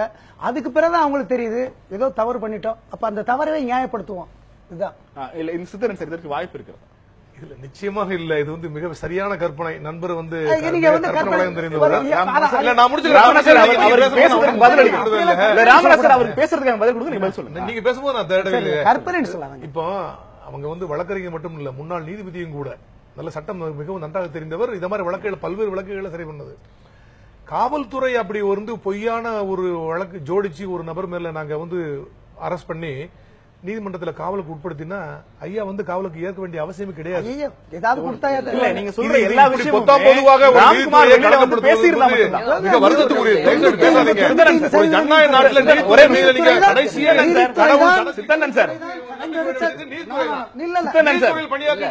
சித்தனன் சார் ஒரே நிமிஷம் சித்தனன் சார் இங்க கேள்வி என்பது அவர் ஒரு குற்றச்சாட்டை முன்வைக்கிறார். அந்த குற்றச்சாட்டுக்கு எல்லா ஒரே நிமிஷம் குற்றச்சாட்டுக்கு எல்லா வகையிலும் பொருந்துகிற மாதிரி கடைசி வரைக்கும் ராம்குமாரை ஊடகங்கள் கொண்டு வந்து நிறுத்தல. அவருடைய பெற்றோர் தரப்பிலிருந்து முன்வைக்கப்பட்ட எதையுமே நீங்க காது கொடுத்து கேட்கல. இன்னும் சொல்ல போனால் இவர்கள் யாரையெல்லாம் குற்றவாளிகள் சொல்வார்களோ அவர்களெல்லாம் குறைந்தபட்ச விசாரணை வளையத்தை கூட நீங்க கொண்டு வரல. கடைசியில் அந்த பையன் வாயே திறக்காமல் இறந்து போயிருக்கிறான். இப்ப அவங்க சொல்ற லாஜிக் சரியா இருக்கே? இல்ல இல்ல இல்ல இப்படி ஆளாளுக்கு 1000 கற்பனை கதைகள் பேசிட்டு இருக்கும் போது அதை வந்து ஹேஷிங்களா பேசிட்டு பிரஸ்லயும் விஷுவல் மீடியாவிலையும் எல்லா இடத்துலயும் வலைதளங்கள்லயும் சமூக ஊடகங்கள்லயும் வந்துகிட்டே இருக்கும் போது எல்லாத்துக்கும் போலீஸ் வந்து செய்ய முடியாது. நாங்க கான்பிடன்ஷியலா எல்லாமே சில முக்கியமான விஷயம் தான் கண்டிப்பா நாங்க விசாரிப்போம். இது இருக்கா சொல்லி இப்ப இப்படி சொல்றாங்க இல்லையா, கண்டிப்பா கொலைதான், இது வந்து பொய், முத்துக்குமாருங்க தான் ஒரு அக்யூஸ்ட், அவரை தான் பிடிக்க போனாங்க. எனக்கு உண்மையா தெரியல, இது ஏன் காவல்துறையில அப்படி ஒரு மனுவா கொடுத்து சொல்லல? எதுக்கு நாங்க நீதிமன்றத்திலே சொல்லுங்களேன். முழுசா இந்த பிரச்சனை என்ன அப்படிங்கறத நம்ம விவாதிச்சோம்னா தான் அது புரியும். அதாவது வந்து இவங்க ஏன் தேடி போறாங்க அப்படிங்கறத பொறுத்த மட்டும் இதற்கு பின்னணியா என்னன்னா, இதுல வந்து இந்த கொலையில் வந்து நீங்க உடனடியாக யாராவது கண்டுபிடிக்க வேணுங்கிற பிரஷர்ங்கிற ஒரு பக்கம் இருக்குது. அதுக்கு போலீஸ் வந்து செஞ்சிட்டு இருக்காங்க. அது ஒண்ணு. ரெண்டாவது, இதுல வந்து சில வேறு காரணங்கள், குறிப்பா வந்து அந்த பெண்ணு வந்து ஒரு முஸ்லீம் பையன் காதலிச்சதாக ஒரு செய்தி ஒன்று பரப்பப்பட்டது அப்படிங்கிறதும், அது தொடர்பாக ஒரு அரசியல் ரீதியாக இந்த பிரச்சனையை கொண்டு போகக்கூடிய ஒரு சூழலும் இருக்கு. அப்படிப்பட்ட ஒரு சூழல்ல என்ன செய்யறாங்கன்னு பாத்தீங்கன்னா, ஒரு கூலிப்படை வச்சு அவர்கள் வந்து கொல்றதுக்கான வேலை நடக்குது. அப்படி கூலிப்படை வச்சு கொல்றதுக்கான வேலை நடந்து செய்யப்பட்டவுடன் அந்த கூலிப்படையை சேர்ந்தவர்களே வந்து என்னன்னா இந்த தகவல் வந்து தெரியுது. ஆனால் இவங்க கிட்ட போய் போலீஸ் விசாரிக்கும் பொழுது அந்த கூலிப்படையை சேர்ந்தவர்கள் அரசியல்வாதிகளுக்கு மிகவும் நெருக்கமாக இருந்ததுனால அவங்களை கைது செய்ய அவர்கள் விரும்பல. அப்படி விரும்பாத கட்டத்தில் வந்து என்னன்னா அதே ஊரை சேர்ந்த ஒரு பையனை வந்து பறி கொடுக்குறாங்க. அதான் இங்க நடக்குது. முதல்ல நல்ல கேள்வி கேட்டீங்க நீங்க. எங்கேயோ இருக்க மீனாட்சிபுரத்துல எங்கேயோ ஒரு குடிசையில இருக்கிற பையனா போய் கனவா நைட்ல கனவு வந்ததா போலீஸுக்கு? இன்கிரிமினேட்டிங் கிளிஞ்சிங் எவிடன்ஸ் சயின்டிபிக்கா வரப்போய் தாங்க வச்சு பண்றாங்க. அந்த ஏஎஸ் மென்ஷன் அவர் தங்கி இருந்தாப்ல, அதாவது ராம்குமார் தான் குற்றவாளி அப்படின்னு சொல்லி செக்யூரிட்டி காட்டி கொடுத்தாங்க அப்படின்னு சொல்லிட்டு ஏஎஸ் மென்ஷன்ல தங்கி இருந்தாரு. கோபால் ஒரு பேரு அப்படின்னு சொல்லிட்டு சொல்லியிருந்தாங்க. சரி நான் நேரா போய் பார்க்கலாம் போறேன், அவர் பைத்தியங்க, அவருக்கு ஒருத்த காது கேட்கல, அவர் தான் காட்டி கொடுத்தாரு அப்படின்னு. 404 ரூம்ல அவன் தங்கி இருந்த பேர்ல நடேசன் ஒருத்தர் தங்கி இருந்தாரு. அவர் ஆப்ஸ்கண்ட், அவர் வரவே இல்லை. அதுக்கப்புறம் அவர் இது வரவே இல்லை, அவர் தான் தங்கி இருந்தது அப்படின்னு சொல்லிட்டு எல்லாத்தையும் மறைக்கிறாங்க. எப்படி போய் பிடிச்சாங்கன்னே தெரியல. யாரு அவங்க தவறு சொல்றாங்க? ஒரு சராசரியா பேசிக்கிறதுக்கான அதே சித்தரன் கேட்ட கேள்விதான். எனக்கு நான் இந்த வழக்குல எந்த விதமான கோணமும் நான் நேரா போய் ஒரு காவல்துறையினுடைய விசாரணை, இந்த டிராவல் எப்படி சாத்தியமாகும் நான் கேட்கிறேன். சென்னையில இருந்து பாளையங்கோட்டைக்கான டிராவல்ல ஒரு க்ளூ கூட கிடைக்காம எப்படி போவாங்க நீங்க நினைக்கிறீங்க? யார் கொலை செஞ்சாங்களோ அந்த கொலை செஞ்ச பார்ட்டியிலே உங்களுக்கு தகவல் சொல்றாங்க. அவங்களுக்கும் போலீஸ் நெருக்கமான உறவு இருக்கு. இல்ல இதுல விஷயம் என்னன்னா, அவர் சார் சொல்றாங்க இல்லையா, நீங்க நீதிமன்ற நடைமுறை தெரிஞ்சவங்க, நீங்க சொல்ற மாதிரியான காரணங்களே காவல்துறை செய்திருக்க கூடும். ராமராஜ் மாதிரியான ஒரு தரப்பு வழக்கறிஞர் என்ன செய்திருக்க முடியும்? என்ன செய்திருக்க முடியும்னா அவங்க வந்து பெட்டிஷன் கொடுத்திருக்கலாம். இந்த விஷயங்களை என்னை பொறுத்த மட்டும் என்னன்னா, இந்த மாதிரியான சந்தேகங்கள் அத்தனையும் எப்பொழுதும் பதிவு செய்வது என்பது எப்பொழுதுமே வந்து பாதிக்கப்பட்டவங்களுக்கு லாபமா இருக்கும். அது செஞ்சிருக்கணும்.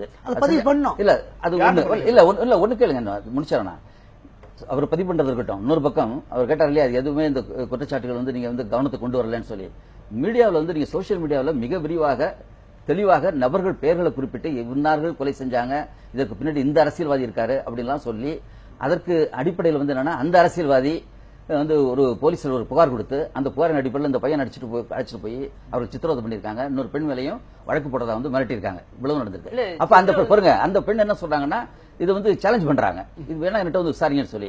அப்படி இருக்கும்போது இது மாதிரியான ஒரு சென்சிட்டிவ் வழக்குல ஏன் காவல்துறை அந்த பெண்ணை போய் விசாரிப்பதற்கும் இது என்ன அடிப்படையான ஆதாரங்கள் இருந்துச்சுன்னு சொல்லி கேட்பதற்கும் எந்த விதமான முயற்சி செய்யப்படல அப்படிங்கறது நம்ம கவனத்தில். உங்களுக்கான ஒரு கேள்வி ஒண்ணு இல்ல, இந்த வழக்குல தமிழ்நாடு கவனிச்சுக்கிட்டு இருக்கு. திலீபன் மகேந்திரனோ இல்ல மற்ற நண்பர்களோ எங்களுக்கு இந்த வழக்குல சில ஆதாரங்கள் கிடைச்சிருக்கு, இவங்க மேல எங்களுக்கு சந்தேகம் இருக்குன்னு ஒரு தகுதி முன்வைக்கிறாங்க. சந்தேகத்தை விசாரணை அதிகாரி குறைந்தபட்சமா தனக்கு கிடைச்சிருக்கிற கூடுதல் தகவல்னு நம்பி குற்றம் சாட்டப்பட்டவர்கள்ட்ட எப்படி உங்களுக்கு இந்த வழக்கோட தொடர்புடையதுன்னு அவர்கிட்ட விசாரணை நடத்தாமல் யார குற்றம் சுமத்துறாங்களோ அவங்க சொல்றாங்கிறதுக்காக இவர்களை கைது செய்வது என்பது என்ன மாதிரியான சட்டபூர்வமான நடைமுறை? இது சரியான கேள்வி. இது இல்ல இன்னொன்னு கேள்வி பதில் சொல்லிட்டு அப்புறம் அடுத்த கேள்வி சொல்லுங்க. இது சரியான கேள்வி. இந்த மாதிரி ஒரு சென்சிட்டிவ் வழக்குல வந்து லட்சக்கணக்கான ஹேஷியங்கள் வந்துகிட்டே இருக்குது. நிறைய மோட்டிவ்ஸ் பேஸ்புக்லயும் வாட்ஸ்அப்லயும் பார்த்தோம்னா ட்விட்டர்லயும் பார்த்தோம்னா ஏகப்பட்ட கதைகள்.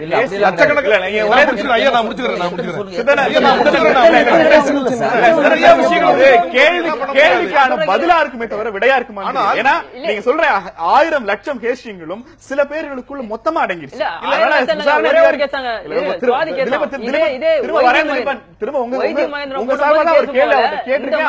திலீபன் மகேந்திரன் போதும்போது உள்ளத்துக்கு போறாங்க பண்ணல, அதுவும் அம்மனமா போடுறாங்க, ஜட்டிகிட்டலாம் எதுவும் கொடுக்கல. அது இருங்க இவ்வளவு இது பண்ணுமா? அதுவும் பேஸ்புக்ல தேடப்படும் குற்றவாளி ஆப்ஸ்காண்ட் 38 வழக்குல இருக்கான், கருப்பு முருகானந்தம் அப்படின்னு சொல்லிட்டு இருக்காப்ல. பிஜேபி முழுக்க இந்துத்துவா கும்பல் இருக்கு. இதுல பிஜேபியில இருக்கிற கருப்பு முருகானந்தம் ஆப்ஸ்காண்ட்ல உள்ளவன். அவன் வந்து என் மேல வழக்கு கொடுத்து அவன் சொல்றேன் அவர் வந்து என் மேல வழக்கு கொடுத்து என்ன வந்து கைது பண்ணாங்க. எங்கன்னா திருவாரூர்ல வழக்கு கொடுக்குறாங்க, அவங்க வந்து சென்னையில வந்து கைது பண்றாங்க. கைதுனா அவங்க வந்து என்ன வேளாங்கண்ணில புடிச்சதா அவங்க வந்து மென்ஷன் பண்றாங்க. அது போட்டது 63D ஆக்ட் அப்படிங்கிறது தான். அது வந்து பெயிலபிள் கேஸ் தான். நினைச்சா வந்து நீதிபதியா விட்டுருந்துருக்கலாம், என்ன ஓன் பெயில என்ன விட்டுருக்கலாம். உள்ள 12 நாள் உள்ள அன்னைக்கே எனக்கு பெயில் கிடைச்சது உள்ள என்ன ஷோட்டி கொடுத்தும் உள்ள. அதுவும் என்ன வந்து என்ன தனிமை சிறையில் மென்டல் பாக்கனா அது தனியாவே இருந்து இது பைத்தியமா வாங்கல அந்த சிறையில அடைக்கிறாங்க. அந்த சிறையில அடிச்சு இந்த 37 பேர்ல 38வது ஆளா ஒரு பெரிய ட்ரௌசர் ஒண்ணு முடிச்சு கொடுத்து ஒரு டம்ளர் ஒண்ணு கொடுத்து ஃபேனு கிடையாது, லைட்டு கிடையாது, எதுவுமே கிடையாது. அந்த கட்டம் தர ஒண்ணு அதுலதான் படுத்து தூங்கணும், கொசு கடி போர்வை கூட கிடையாது. அப்படியே டார்ச்சர் பண்ண என்ன மென்டல் டார்ச்சர் கொடுக்குறாங்க பேசக்கூடாது அப்படின்னு சொல்லிட்டு. நான் வலைதளத்துல நான் எழுதிட்டு தான் இருந்தேன். நான் ஒன்னும் பெரிய ஆளாம் கிடையாது, ஏதோ சின்ன பையன் ஏதோ பேசுறாங்க முடிச்சிரு அப்படின்னு. அதே மாதிரிதான் அந்த நேரா சொன்ன அந்த பொண்ணையும் அதே மாதிரி பண்ணி அந்த பொண்ணை ஒரு மாதிரி பண்ணி அந்த பொண்ணை ஓட வச்சுட்டாங்க. அதாவது எல்லா குற்றத்தையும் மாறிக்கிறாங்க. இந்த நீதித்துறை, காவல்துறை, பார்ப்பனையும் ஊடகம், இந்த ஊடகம் தாங்க முதல்ல மெயின். எல்லாருமே சேர்ந்துதான் ரொம்ப மிக முக்கியமான ஸ்டேட்மெண்ட் இது. ஏன்னு கேட்டீங்கன்னா இது வந்து ஒரு கூடுதலான ஒரு தகவல் சொல்ல போற ஒருத்தர் வந்து குற்றஞ்சாட்டி உள்ள தள்ளுறாங்க அப்படின்னா அப்போ வந்து காவல்துறை வந்து ரொம்ப ப்ரீ பிளான்டாக உண்மை குற்றவாளிகள் அப்படிங்கறது அவங்களோட நோக்கமா இருந்திருக்கு. அந்த நோக்கத்தினுடைய வெளிப்பாடுங்கிறதுக்கு தான்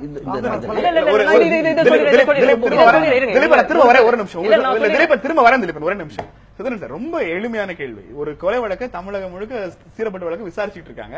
ஒரு பையன் பேஸ்புக்ல ஸ்டேட்டஸ் போற எனக்கு இந்த வழக்குல இவர் மீது சந்தேகம் இருக்கிறதுன்னு நீங்க ஒன்று அந்த நபரை விசாரிச்சு கூட வேண்டாம், ஆனா அந்த நபர் புகார் கொடுத்தாருங்கிறதுக்காக இவர் பிடிச்சு உள்ளதுக்கு போட முடியும்னா உண்மையில் அதிகாரம் என்பது யாரிடம் இருக்கிறதுன்னு ஒரு கேள்வி வரலையா? திலீபன் அவரை நம்ம பதில் சொல்ல வைக்கணும். இல்ல இது நண்பர் திலீபன் சொன்னது வந்து ரொம்ப வருத்தக்குரியதா இருக்கிறது. கண்டிப்பாக அதாவது மீயர் சந்தேகத்தின் அடிப்படையில் ஒண்ணு கொடுத்தாங்க அப்படிங்கறத வச்சுக்கிட்டே நம்ம வந்து நிறைய ப்ரொசீட் பண்ணி யாரும் மேலே உடனே ஆக்ஷன் எடுக்க முடியாது. நாங்க ஆக்ஷன் எடுக்கலன்னு அர்த்தம் கிடையாது. இல்ல நீங்க ஆக்ஷன் எடுத்துருக்கீங்க. திலீபன் ஒரு செகண்ட் முடிச்சுக்கிறேன், நீங்க மாத்தாதீங்க. ஒரு செகண்ட் முடிச்சுக்கிறேன் நானு. ஒய்ஜி மகேந்திரன் மேல எடுக்கல. நீங்க சொல்றதுல பாயிண்டே இல்லன்னு அர்த்தம். சரி பேசுங்க. நான் சொல்ல வர கொஞ்சம் முடிச்சுட்டு கேட்டு நீங்க பேசுறீங்க. இப்போ நிறைய சந்தேகங்கள் சொல்றாங்க. சந்தேகம் சொல்ற எல்லாருமே விசாரிக்க முடியாது அல்லது வெளிப்படையாக விசாரிக்க முடியாது. நாங்க விசாரிக்கலன்னு அர்த்தம் கிடையாது. நிறைய விஷயங்கள் ரொம்ப ரகசியமா 1000 விசாரிப்போம். நாங்க இது இருக்குமா இது இருக்குமா அது இருக்குமான்னு சொல்லி எலிமினேட் பண்ணி எது கரெக்டான எவிடன்ஸா இருக்கும், ஏதாவது லீடு வருதான்னு நிறைய பார்ப்போம். அத்தனையும் நாங்க பொது ஊடகத்துக்கு சொல்ல முடியாது, வெளியும் நாங்க சொல்ல முடியாது. நீதிமன்றத்துக்கு கடைசியில யார் குற்றவாளி அதான் சொல்ல முடியும். ஆனா இவர் நண்பர் இவரும் இன்னொரு சகோதரி யாரோ வந்து உண்மையான தகவல் தெரியும், எங்களுக்கு சந்தேகமா இருக்கு அப்படின்னு சொல்லி சொன்னாங்க.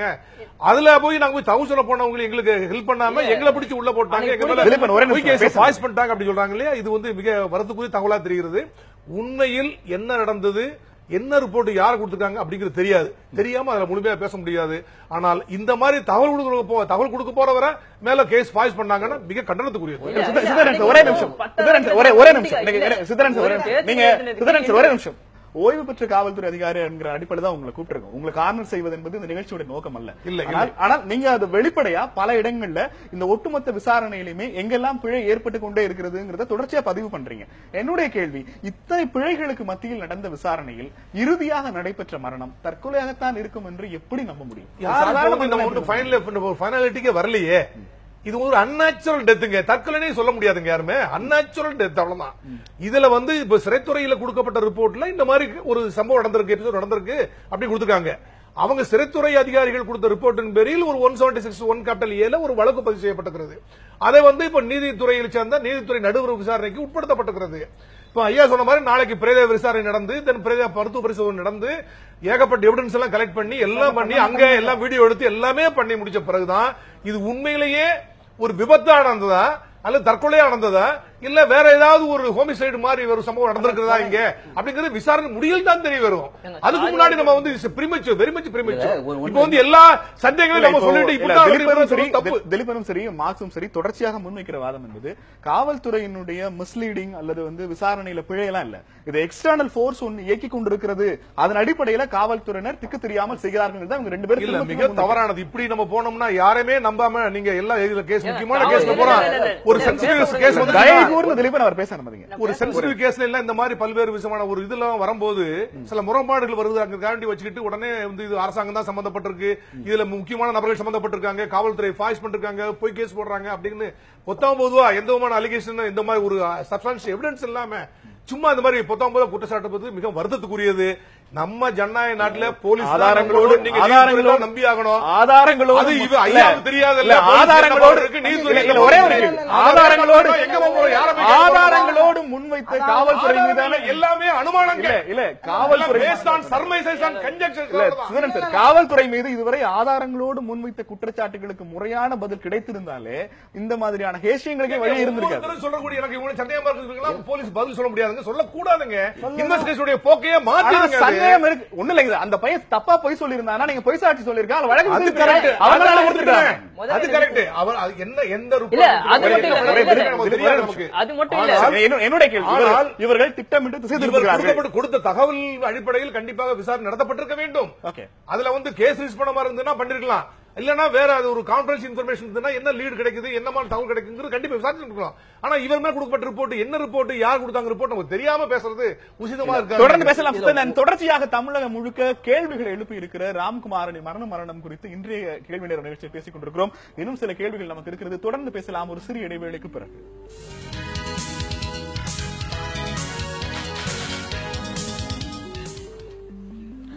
கேள்வி நேரம் தொடர்கிறது. தமிழகத்தையே பரபரப்புக்குள்ளாக்கி இருக்கிற ராம்குமாரனுடைய மரணம் குறித்து இன்றைய கேள்வி நேரம் நிகழ்ச்சியில் பேசிக் கொண்டிருக்கிறோம். சார், நிறைய மரணங்களை பார்த்தவர் அப்படிங்கிற முறையில, பல வழக்குகளுக்காக பார்த்தவர் என்கிற முறையில் ஒரு இந்த வகையிலான லாக்அப் மரணங்களை, தற்கொலைன்னு சொல்லப்படுற மரணங்களை, அந்த மரணத்திற்கு பிறகு அந்த வழக்கினுடைய போக்கு, அந்த வழக்கிற்கான நீதிங்கிறதுல பெரிய தொடர்ச்சி எதுவும் இல்லாமல் இருப்பதும், அந்த காவல்துறை அதிகாரிகளுக்கு அல்லது சிறைத்துறை அதிகாரிகளுக்கு தண்டனை வாங்கி கொடுக்கறதுல தீவிரம் இல்லாமல் இருப்பதும் இந்த மாதிரியான சம்பவங்கள் தொடர்வதற்கு காரணம்னு எடுத்துக்கலாமா? நிச்சயமாக. அது மாத்திரம் இல்ல, அரசாங்கத்துக்கு ஒரு கொள்கையே இருக்கு. அதிலும் குறிப்பா தமிழ்நாடு அரசாங்கத்துக்கு அந்த கொள்கை இருக்கு. அதிலும் குறிப்பா இப்ப இருக்கிற அரசுக்கு வந்து போலீஸ்காரர்கள் என்ன செஞ்சாலும் அவங்களை காப்பாற்றணும் அப்படிங்கிற ஒரு நோக்கம் இருக்கு. அதை வெளிப்படையாக செய்யறாங்க அவங்க. அதனால இதுவரைக்கும் வந்து எந்த போலீஸ்காரர்களும் இந்த மாதிரியான அத்துமீறல்கள் நிரூபிக்கப்பட்ட பிறகு கூட தண்டிக்கப்பட்டதா வரலாறே இல்லை. தண்டிக்கப்பட்டிருக்காங்க. எப்படி தண்டிக்கப்பட்டிருக்காங்கன்னா, உதாரணமா இப்ப கான்சாஹிப் கான்சாபுரம் கிட்டப்பான்னு சொல்லி ஒரு நபரை வந்து 2 வருஷத்துக்கு முன்னாடி திருநெல்வேலியில இவங்க வந்து என்கவுண்டர் பண்ணி கொள்றாங்க. அது வந்து பொய் அப்படின்னு சொல்லி நாங்க வந்து ஒரு அறிக்கை அனுப்புறோம். அந்த அறிக்கை மேல வந்து NHRC வந்து நடவடிக்கை எடுத்து இன்னைக்கு வந்து ஒரு 12 போலீஸ் ஆபீசர்ஸ் வந்து சஸ்பெண்ட் ஆயிருக்காங்க. ஆனால் இன்னொரு வழக்கு தொடர்பாக மதுரையில் வந்து நாங்க வந்து விசாரிக்க போன பொழுது அங்க வந்து அந்த விசாரணை அதிகாரியிடம் 2 பேர் வந்து அங்க பேசிட்டு இருக்காங்க. இது தொடர்பாக நிச்சயமாக அந்த 12 பேரும் மீண்டும் அவர்கள் சர்வீஸ்ல சேர்க்கப்பட போகுது என்பது சத்தியமா நடக்க போற விஷயம் இது. எனவே அந்த வகையில் போலீஸ்காரர்கள் தொடர்ச்சியாக காப்பாற்றப்படக்கூடிய ஒரு நிலை இருக்கிறது வரைக்கும் இது தொடர்ச்சியாக நடந்துட்டே இருக்கும். ஒரு சட்ட போராட்டங்களின் வாயிலாக இது தவிர்க்க முடியும் உங்களுக்கு நம்பிக்கை இல்லையா? சட்ட போராட்டங்கள் மூலமாக சில விஷயங்கள் இண்டிவிஜுவலா நாங்க சில விஷயங்களை செய்யறோம். அதுக்கு மேல ஒரு ஒட்டுமொத்தமாக ஒரு சமூக மாற்றத்தை ஏற்படுத்தக்கூடிய அளவில் எனக்கு அடிப்படை ஒரு கேள்வி இருக்கு. இப்போ திலீபனோ இல்ல திலீபனுக்கு முற்றமாக இந்த அமைப்பின் மீது நம்பிக்கை இல்லைங்கிறத அவர் திரும்ப திரும்ப சொல்லிட்டு இருக்காரு. ஆனா ஒரு அமைப்புக்குள்ளாக எல்லோர் மீதும் சந்தேகப்படுவது என்பது அந்த அமைப்பினுடைய செயல்பாட்டு தன்மையை கேள்விக்குள்ளாக திரும்ப திரும்ப நீதித்துறை செயல்பாடு மதிப்பிழந்து விட்டது, நீதித்துறை கரைபடிந்து விட்டதுன்னு பொதுவான ஸ்டேட்மெண்ட்டுகளால் நம்மளே ஏமாத்திட்டு இருக்கோம் நினைக்கிறீங்க? அப்படி இல்ல, நமக்கு ஏமாற்றங்கள் நடந்துட்டு இருக்கு, நமக்கு ஏமாற்றப்பட்டு கொண்டிருக்கிறோம் அப்படிங்கிற விஷயத்தை நம்ம தெரிவிச்சாகணும். அதே சமயத்தில் சிஸ்டத்துக்குள்ள நமக்கு மேக்ஸிமம் என்ன பாசிபிலிட்டிஸ் இருக்கோ அந்த பாசிபிலிட்டிஸ் நம்ம செயல்படுத்தி ஆகணும். அப்படிதான் நாங்களாம் செயல்பட்டு இருக்கோம். இப்போ எங்களுக்கு நாங்க ஒரு உண்மையறியும் கூட அறிக்கை நாங்க வெளியிட்டோம்னா அதன் மூலம் அப்படியே பிரச்சனை தீர்ந்து போறதுங்கிறது இல்ல. பட் அதே சமயத்தில் வெளியிடுவதன் மூலமாக சில இந்த மாதிரியான பிரச்சனை இருக்குங்கிறது கவனத்துக்கு கொண்டு வரும். அது சில வகையில் பெனிஃபிட்ஸ் இருக்கு. அந்த வகையில் இந்த போராட்டங்கள் தொடர்ச்சியா நடந்துகிட்டே தான் இருக்கு. இப்ப சார் சொன்ன ஒரு விஷயத்துல என்னன்னா ஏகப்பட்ட விஷயங்கள் இருக்கு, நாங்க எல்லாத்தையும் விசாரிக்க முடியாது அப்படின்னு சொல்றாரு அவரு. ஆனால் உண்மையிலேயே பாத்தீங்கன்னா இந்த தொடர்பாக ஏகப்பட்ட இது அது விஷயங்கள் வரவே இல்லை. இதுல ஒரு குறிப்பிட்டதுதான், நீங்க நபர்களை குறிப்பிட்டு இன்னார் கருப்பு முருகானந்தம் என்கிற இன்னைக்கு ஒரு உயர் பொறுப்பில் இருக்கக்கூடிய 38 வழக்குகள் அவர் மேல இருக்கு. அதுல 20 வழக்குகள் விசாரணையில் இருக்கு. அப்படிப்பட்ட ஒரு குற்றம் சுமத்தப்பட்டவர், குற்றத்துக்காக விசாரிக்கப்படக்கூடியவர் கொடுத்த ஒரு புகாரை இந்த போலீஸ் காவல்துறை ரொம்ப சீரியஸா எடுத்துட்டு எந்த விதமான குற்றம் செய்யாத ஒரு அப்பாவி பையன் அவன் நீங்க தனக்கு தெரிஞ்ச உண்மைகளை சொன்னது நீங்க அடிச்சு சித்திரவதை பண்ணி அவன் மேல கேஸ் போடுறது அப்படின்னா இது நீங்க குறிப்பா அந்த கேஸ் போட்ட அந்த குறிப்பிட்ட போலீஸ் அதிகாரியோ அல்லது அடிச்ச அந்த நபரோ மட்டுமே இதுல குற்றவாளிகள் இல்ல. இது மேலிருந்து திட்டமிடப்படக்கூடிய ஒன்று. அந்த வகையில் இது முழுமையா இந்த பிரச்சனை ராமநாத் சார், எனக்கு அடிப்படை கேள்வி. அவர் நீங்க முன்வைத்திருக்கிற கருப்பு முருகானந்தம் ஒரு ஊடகத்துக்கு பேட்டி அளித்திருக்கிறார். எனக்கு நீங்க சொல்ற சுவாதியும் தெரியாது, ராம்குமாரையும் தெரியாது, ஏன் தொடர்ச்சியாக என்னோட பேர் இதுல பயன்படுத்துறாங்க? என்னுடைய கேள்வி, உங்களை பொறுத்த வரைக்கும் சுவாதிக்கும் ராம்குமாருக்குமே தொடர்பு இல்லாத போது இந்த கொலை செய்ததில் அவருக்கு தொடர்பு இருக்கிறது எதன் அடிப்படையில் தொடர்ச்சியாக கேள்வி முடிச்சிட்டு போறேன். கொஞ்சம் நான் எப்பயுமே முருகானந்தம் கொலை செஞ்சாருன்னு சொல்ல வரல. இந்த கொலையை ஒரு நபர் செய்திருக்க இயலாது அப்படிங்கறத விஞ்ஞானபூர்வமா நிரூபிச்சு காட்டினேன். தடையை ஒரு நபர் நின்று கொண்டிருக்கும் நபரை ஒரு வெட்டுக்கு மேல் மறுவெட்டு அதே இடத்தில் வெட்ட இயலாது. ஒன்று அவர் ஓடி விடுவார் அல்லது கீழே சாய்ந்து விடுவார். அப்ப கொஞ்சம் பொறுமையா கேளுங்க. அப்ப யாரோ பிடிச்சுக்கிட்டு தான் வெட்டணும். 2 பேர் பிடிச்சுக்கிட்டு தான் வெட்டிருக்காங்க. அதை எனக்கு கிடைத்த தகவல் அதுதான். பர்தா போட்டவங்க 2 பேரும் பர்தா போட்டுக்கிட்டு 2 பேரும் இருபுறம் பிடித்துக் கொண்டு ஆண்கள் ஒரு நபர் முகத்தில் மூடி போட்டு கர்ச்சிப்பை மூடியை கட்டி கொண்டு தலையில் வெட்டினார்கள் அப்படிங்கிறது பொருத்தமா இருந்துச்சு. அப்படி வெட்டி இப்படி சுத்தி உழுதாங்க, அந்த ரவுண்டா ரத்தம் உழுவுது. இப்படித்தான் வெட்டிருக்க முடியும். ஒரு கற்றறிந்த ஒரு ஐபிஎஸ் ஆபீசர், மூத்த நல்ல ஒரு நீண்ட நாள் பணியில் இருந்தவர் இந்த கொலையை ஒரே நபர் தான் செய்திருக்க இயலும் என்று எடுத்த பொதுவா ஒரு ஸ்டேட்மெண்ட் விடுவது எவ்வளவு தற்குறித்தனமானது. அப்ப அதுதான் இதுதான் சொல்ல வர. இந்த கொலையை மறைப்பதற்கு ஒரு அப்பாவி கிடைச்சிருக்கான். இவரை நிச்சயமா விசாரிக்க போறது இல்ல, நடுவுல தான் கொல்ல போறோம். அதனால அந்த வழக்கு அதோட முடிஞ்சிடும். இல்ல, இப்ப எனக்கு இன்னொரு கேள்வி இருக்கிறது. இவ்வளவு தெளிவாக பேசுகிற ராமராஜ் அவர்கள் அந்த பையன் தற்கொலை செய்யல, பிளேட்லா கீர்னதே காவல்துறை அதிகாரிகள் அல்லது கூலிப்படைகள் தான் நீங்க திரும்ப திரும்ப சொல்கிற போது அவருடைய உயிருக்கு ஆபத்து இருக்கும்னு தெரிகிற போது சட்ட ரீதியான அடுத்த கட்ட போராட்டங்களையே நடத்தல. நான் அடுத்த கட்ட போராட்டத்தை நகர்த்தி தான் சிறைச்சாலையில் அந்த விஜயகுமார் சொன்ன அடிப்படையில பாதுகாப்பு இருக்குங்கிற நம்பிக்கையில் விட்டுருந்தேன். என்றைக்கு விஜயகுமார் மாறுதாங்க விஷயம் தெரியல. அதை மீறித்தான் கருப்பண்ணன் ஐபிஎஸ் ஒரு முன்னாள் நீதிபதியாக, தற்போதைய வழக்கறிஞராக எப்போது வேண்டுமானாலும் நீதிபதியின் கதவை தட்டுவதற்கான எல்லா உரிமைகளும் உங்களுக்கு இருந்தும் அவர் கொலை செய்யப்படலாம்னு உங்க உள்மனது சொல்கிறது. சிறை காவலர் மாற்றப்பட்டிருக்காருன்னு நீங்க நம்புறீங்க. முயற்சிகள் போதுமான அளவு நீங்க எடுத்தீங்களா? அதுல தவறிட்டேன். உண்மையிலே சொல்றேன். அது உண்மையிலே நான் இந்த நீதித்துறையும் இந்த சிறைத்துறையும் நீதியை படுகொலை செய்யும் என்ற படுகொலை செய்யாது என்று நினைச்சுக்கிட்டு இருந்தேன். அவர் கொலைகாரர்கள் தான், அவர்கள் படுகொலைகாரர்கள் தான் என்பதை இப்பதான் நான் பாக்குறேன். வேதனையோட அதுல நான் அதை தாண்டி நடவடிக்கை எடுக்கிறதுக்கு நான் தவறிட்டேன். இல்ல, இப்ப நீங்க சொன்ன இந்த என்னுடைய உள்மனது சொல்கிறது அவர் கொலை செய்யப்படலாம், இந்த விஷயங்களை எல்லாம் ராம்குமார் உங்களிடம் எப்போதாவது சொன்னாரா? இல்ல ராம்குமார் சொல்ல, உள்மனது இல்ல, வெளியே இருந்து எனக்கு 2 மாதம் தகவல் கிடைச்சிட்டு இருந்துச்சு. இல்ல, ராம்குமார் உங்களிடம் சொன்னாரு. இப்ப நீங்க போன சனிக்கிழமை இதே மாதிரி ஒரு சம்பவம் நடந்ததுன்னு சொன்னீங்க. அப்படி இதே முயற்சி நடக்குன்னு உங்ககிட்ட அவர் சொன்னாரான்னு? இல்ல, என்ன நல்லா பாதுகாப்புல வச்சிருக்கான்னு சொன்னாரு. ஆனா வந்து என்னுடைய கேள்வி, பாதிக்கப்பட்ட ராம்குமார் உங்களிடம் பேசுகிற போதே சிறைத்துறை அதிகாரிகள் என்னை சிறப்பாக வைத்திருக்கிறார்கள், நன்றாக கவனித்துக் கொண்டிருக்கிறார்கள் சொல்கிற போது எப்படி உங்களுக்கு சந்தேகம் வந்ததுன்னு நான் கேட்கிறேன். அந்த சொன்ன சிறைத்துறை அதிகாரிகளுக்கு வச்சிருந்த அந்த சிறை அதிகாரி அன்று நான் போய் பார்க்க போற அன்னைக்கு மாற்றப்படுறாரு, வேற சிறைத்துறை அதிகாரி வேற, ஒரே நாள்ல அவர் மாற்றப்பட்ட மறுநாள் கொல்லப்படுகிறார். இதுதான் எனக்கு வந்த சந்தேகத்துக்கு.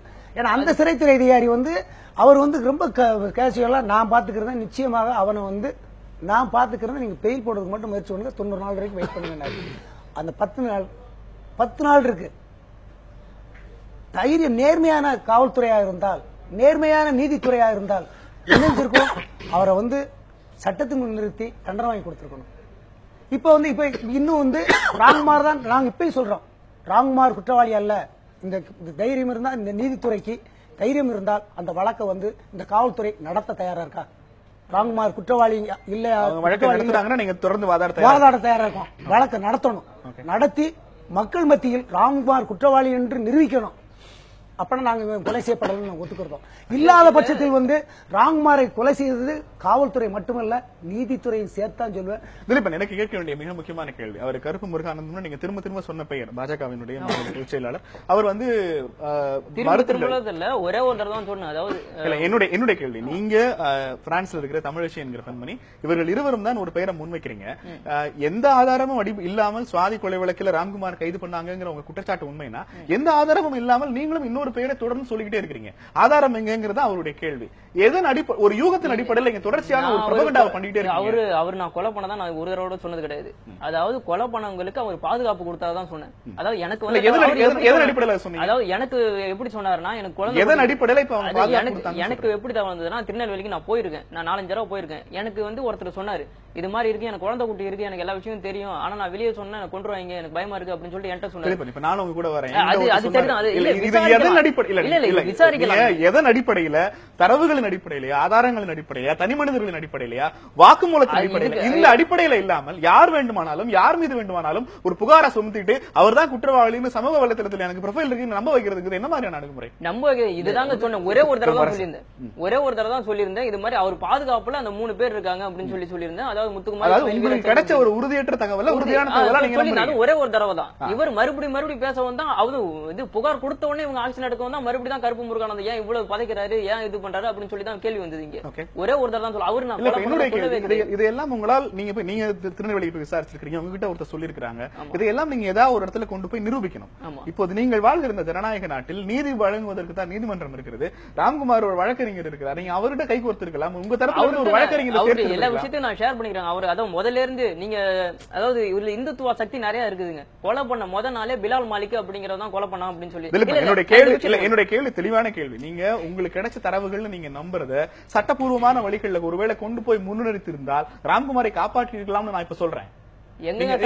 விசாரணை வேணும்னா அந்த சட்டப்பூர்வமான வழிங்கிறது, சட்டப்பூர்வமான வழிங்கிறது நீங்க எதையெல்லாம் கண்டுபிடித்தீர்களோ அதையெல்லாம் விசாரணை அதிகாரி முன்பாக கொண்டு போய் நிறுத்துவது. நான் கொடுத்தேங்க சிபிஐ விசாரணைக்கு, நான் சொல்றது டைப் பண்ணி கொடுத்தேன் அவர்கிட்ட. என்ன விசாரிச்சாங்க சிபிஐ விசாரணைக்கு? நான் சொன்ன தகவல்லாம் நான் வந்து சிபிஐ விசாரணையில போட்டேன். அப்படியே இது பண்ணி என்னுடைய கேள்வி, நீங்க சேகரித்த தரவுகளையும் தகவல்களையும் இந்த வழக்கினுடைய விசாரணை அதிகாரியிடம் கொடுத்தீர்களா? விசாரணை அதிகாரியிடம் கொடுப்பதற்கு தான் விசாரணையை மாற்றி சிபிஐ கொடுங்க ஒரு நீதியர், முன்னாள் நீதியரசருக்கு நான் நீதி சொல்ல வேண்டிய அவசியம் இல்லை. ரெண்டு வேற வேற வழக்கு. நீங்க சிபிஐக்கு மாற்றணும்ங்கிறது நீதிமன்றத்தில் போட்டிருக்கிற மனு. இப்போது நடப்பில் இருக்கிற விசாரணை அதிகாரிக்கு உங்களுக்கு கிடைச்ச தகவலை கொடுக்க வேண்டியது சட்டப்பூர்வமான கடமை. இல்ல அதை கூட்டி கொடுக்கல, அவர் வந்து வாங்க மறுத்துட்டாரு. நீங்க நான் போய் கேளுங்க தேவராஜன், இந்த இதை விசாரிங்களா? உங்கள் தரப்பிலிருந்து இந்த வழக்கு தொடர்பாக கொடுக்கப்பட்ட ஆவணங்களை காவல்துறை ஏற்க மறுத்திருக்கிறது. என்ன காரணம் சொன்னாங்க? ஒரே நிமிஷம், என்ன காரணம் சொன்னாங்க? ஒரே நிமிஷம், நாங்க சரியா விசாரிச்சுக்கிட்டு இருக்கோம். நீங்க வந்து எந்த ஆலோசனையும் எங்களுக்கு சொல்ல வேண்டியது இல்ல. இதுதான் சொல்ல வேண்டிய பதிலா? ஒரே நிமிஷம் சார், இதுதான் சொல்ல வேண்டிய பதிலா? யாரும் சொல்லவே முடியாது. என்ன ஒரு தகவல் கொடுத்தா கூட இந்த மாதிரி, அதுவும் ஒரு வழக்கறிஞர், முன்னாள் நீதிபதி, கண்டிப்பா கொடுத்துட்ட தகவலை கண்டிப்பா வாங்கியிருக்கணும், அக்னாலேஜ் பண்ணிருக்கணும். இவரை விசாரிச்சு 161(3) சிஆர்பிசி ஸ்டேட்மெண்ட் பதிவு பண்ணிருக்கணும். இவருக்கு அக்னாலேஜ்மெண்ட் கண்டிப்பா கொடுத்திருக்க வேண்டும். இல்லைன்னா இவர் உடனே கேட்டிருக்கணும். இல்லைன்னா ரிஜிஸ்டர்ட் போஸ்ட் அனுப்பிடலாம். அவர் அங்க யாரு ரிசீவ் பண்ணாலுமே அவருக்கு நாலேஜ் இருக்குன்னு அர்த்தமாகி போகும். நாளைக்கு அவரை வந்து நம்ம நடவடிக்கை முடியும். இல்ல நீங்க மேலதிகாரி இமீடியட் எஸ்பி கொடுக்கலாம், டிஜிபி கொடுக்கலாம். இல்ல நான் வாங்க மறுத்துட்டாங்க உடனே நீதிமன்றத்தில் அந்த அதே பிரச்சனை இதை வந்து 482 சிஆர்பிசில நான் கொடுத்த தகவலை வாங்க மறுத்துட்டாங்க. இதுல இதன் பேர்ல விசாரணை நடத்தப்பட வேண்டும் அப்படின்னு சொல்லி 482 சிஆர்பிசி அழகா நீதியை பற்றி தெரியும். ஆனா நண்பருக்கு வந்து நீதிமன்றத்தில் நீதிபதியான அவருக்கு நீதிமன்றத்தின் நம்பிக்கை இல்லைன்னா அப்புறம் என்ன சொல்ல முடியும்? நீதிமன்றத்தின் மேல எனக்கு மட்டும் நம்பிக்கை இல்லைங்க, இந்த மக்களை நம்பிக்கை இழந்து விட்டுட்டு முடியாது. ஏன்னா இதுல நிச்சயமா வந்து அந்த விஷயத்துல தவறு நடந்திருக்கு. அவர் வாங்கிக்கலன்னு சொன்னா நீங்க ரெஜிஸ்டர் போஸ்ட்ல அனுப்பிச்சிருக்கணும் அல்லது இமெயில்ல கூட அனுப்பிச்சிருக்கலாம். உங்களுக்கு தெரியாது இல்ல, ஒரு வழக்கை நடத்துவதற்கு நமக்கு எவ்வளவு பொறுமை இருக்க வேண்டும்ங்கிறது உங்களுக்கு தெரியும். நிச்சயமா. அப்போ நமக்கு இந்த நீங்க சொல்ற சிக்கலான அதிகாரத்திற்கு வளைந்து கொடுக்கிற பல்வேறு துறைகள், அரசு துறைகளை ஒவ்வொரு முறையும் படிகாட்டுறீங்க. அப்ப நீதியை பெறுவது என்பது இங்க எவ்வளவு கடினமான விஷயமா இருக்குன்னு உங்களுக்கு தெரியும். அந்த கடினமான விஷயத்துக்கு நீங்கள் உங்களை தயார்படுத்திக் கொள்ளாமல் தொடர்ச்சியாக நீதித்துறையை விமர்சிப்பது என்பது எந்த வகையிலான நியாயம்? நம்ம அதாவது நம்ம தயார்படுத்திக் கொள்ளாமல் இருக்கிறதுங்கிறது நம்முடைய தவறு. இந்த விஷயத்துல கூட வந்து தவறு நடந்திருக்கு. இது மாதிரி பல விஷயங்களை நாங்க பாத்துருக்கோம். ஆனால் அதுக்காக வந்து நீதித்துறை வந்து நாங்க வந்து விமர்சிக்காமல் இருக்க முடியாது அப்படின்னு சொல்ல முடியாது. நான் விமர்சிப்பது குறித்து இல்ல, உங்களது அணுகுமுறை ஒண்ணு இல்ல. சட்டப்பூர்வமாக நான் இப்ப வந்து சித்தன் ஒரு 4 கேள்வி கேட்க முடியுது. சட்டப்பூர்வமாக இங்கெல்லாம் நீங்க தப்பு பண்ணிருக்கீங்க, இங்கெல்லாம் பிளாஸ் இருக்கு, என்னால கேட்க முடியுது. அப்ப சட்டப்பூர்வமாக நீங்கள் எல்லாவற்றையும் அணுகி இருந்தால் குறைந்தபட்சமான நீதிக்கான போராட்டங்களை நான் ஒத்துக்கிறேன். அது மாதிரியான பல்வேறு தவறுகள் எப்பொழுதுமே நடந்துட்டு இருக்கு. இதை கொஞ்சம் பதிவு பண்ணணும். பதிவு பண்ணலன்னு சொன்னா அது வந்து நீங்க வந்து வாங்கிக்கலங்கிறத ரெஜிஸ்டர் பண்ணணும், மேலதிகாரிகள்ட்ட கொடுக்கலாம், கோர்ட்ல போடலாம். அந்த மாதிரி பல வழிகள் இருக்கு. அது செய்யாமல் இருந்து தவறுதான். என்னன்னா இப்ப நீங்க வந்து இந்த இவர் கருப்பு முருகானந்தத்து மேல வந்து குற்றச்சாட்டு நாங்க வைக்கிறோம் அல்லது வந்து பலரும் வச்சிருக்காங்க அப்படின்னு சொன்னா அது வந்து நீங்க அவர் வந்து குற்றவாளின்னு சொல்லல, ஒரு குற்றச்சாட்டு வைக்கிறாங்க. குற்றச்சாட்டை நிரூபிக்கக்கூடிய பொறுப்பை நீங்க அவங்ககிட்ட நீங்க சொல்லிட முடியாது. நீங்க ஏன்னா இது வந்து நீங்க வந்து குற்றச்சாட்டை நிரூபிக்கக்கூடிய வந்து நீங்க சாத்தியங்கள், அதற்கான வந்து பவர்ஸ், இன்ஸ்ட்ருமெண்ட்ஸ் எல்லாமே இவங்ககிட்ட ஒண்ணும் கிடையாது. ஆனா அவங்க நம்பத்தகுந்த வட்டாரங்கள்ல இருந்து உங்களுக்கு செய்தி கிடைக்குது. அப்போ வந்து காவல்துறை முன்னாடி வைக்கணும். அதை நீங்க சமூக ஊடகங்கள்ல பிரச்சனை பண்றோம். அப்போ வந்து அவங்க வந்து அதை சீரியஸா எடுத்துட்டு விசாரிக்கணும். அது ஒண்ணு இல்ல, கூப்பிட்டு வந்து விசாரிச்சு. ஒரே ரொம்ப எளிமையான கேள்வி, அப்படி ஒரு காவல்துறை விசாரித்திருக்கிறா இல்லையா என்பது குறித்து குற்றப்பத்திரிகைகள் தான் நமக்கு தெரிய வரும். அதற்கு முன்பாகவே அவங்க விசாரிக்கலங்கிற ஒரு முடிவுக்கு நான் விசாரிக்கவே இல்லையே. அது ஒவ்வொரு விஷயமும் நீங்க வெளியில வந்துட்டே இருக்கீங்க. அவங்க தெரியும் விசாரிக்கல. இல்ல எங்க கேஸ் டைரி ஃபைல்ல நாங்க அன்றாடம் எந்தெந்த தகவல்லாம் நாங்க விசாரிச்சோம், எல்லாம் வரும். அவங்கள மட்டும் நீங்க வந்து நீங்க விசாரிக்கிறது பிரயோஜனம் இல்ல. பாருங்க சார், இவரை கூப்பிட்டு விசாரிச்சுக்கணும். அந்த தமிழ்ச்சி இருந்து இதெல்லாம் வந்து பெரிய செலவு பண்ற விஷயங்கள்ங்கிறது ஒர்த்து ஆன விஷயங்கள் தான். அது அவங்கள போய் விசாரிச்சிருக்கணும், எந்த ஆதாரத்தில் அடிப்படையில் சொல்றீங்கன்னு சொல்லி. பிறகு வந்து கருப்பு முருகானத்தை கூப்பிட்டு விசாரிச்சிருக்கணும். இந்த விசாரணையில அவங்க எல்லாம் விசாரிக்கவே இல்லையா? அதுக்கு பதிலாக வந்து உங்களை அடிச்சிருக்காங்க, உதச்சிருக்காங்க, நேக்கடா போட்டு நீங்க வந்து சித்திரவதை பண்ணிருக்காங்க, அதான் பண்ணிருக்காங்க.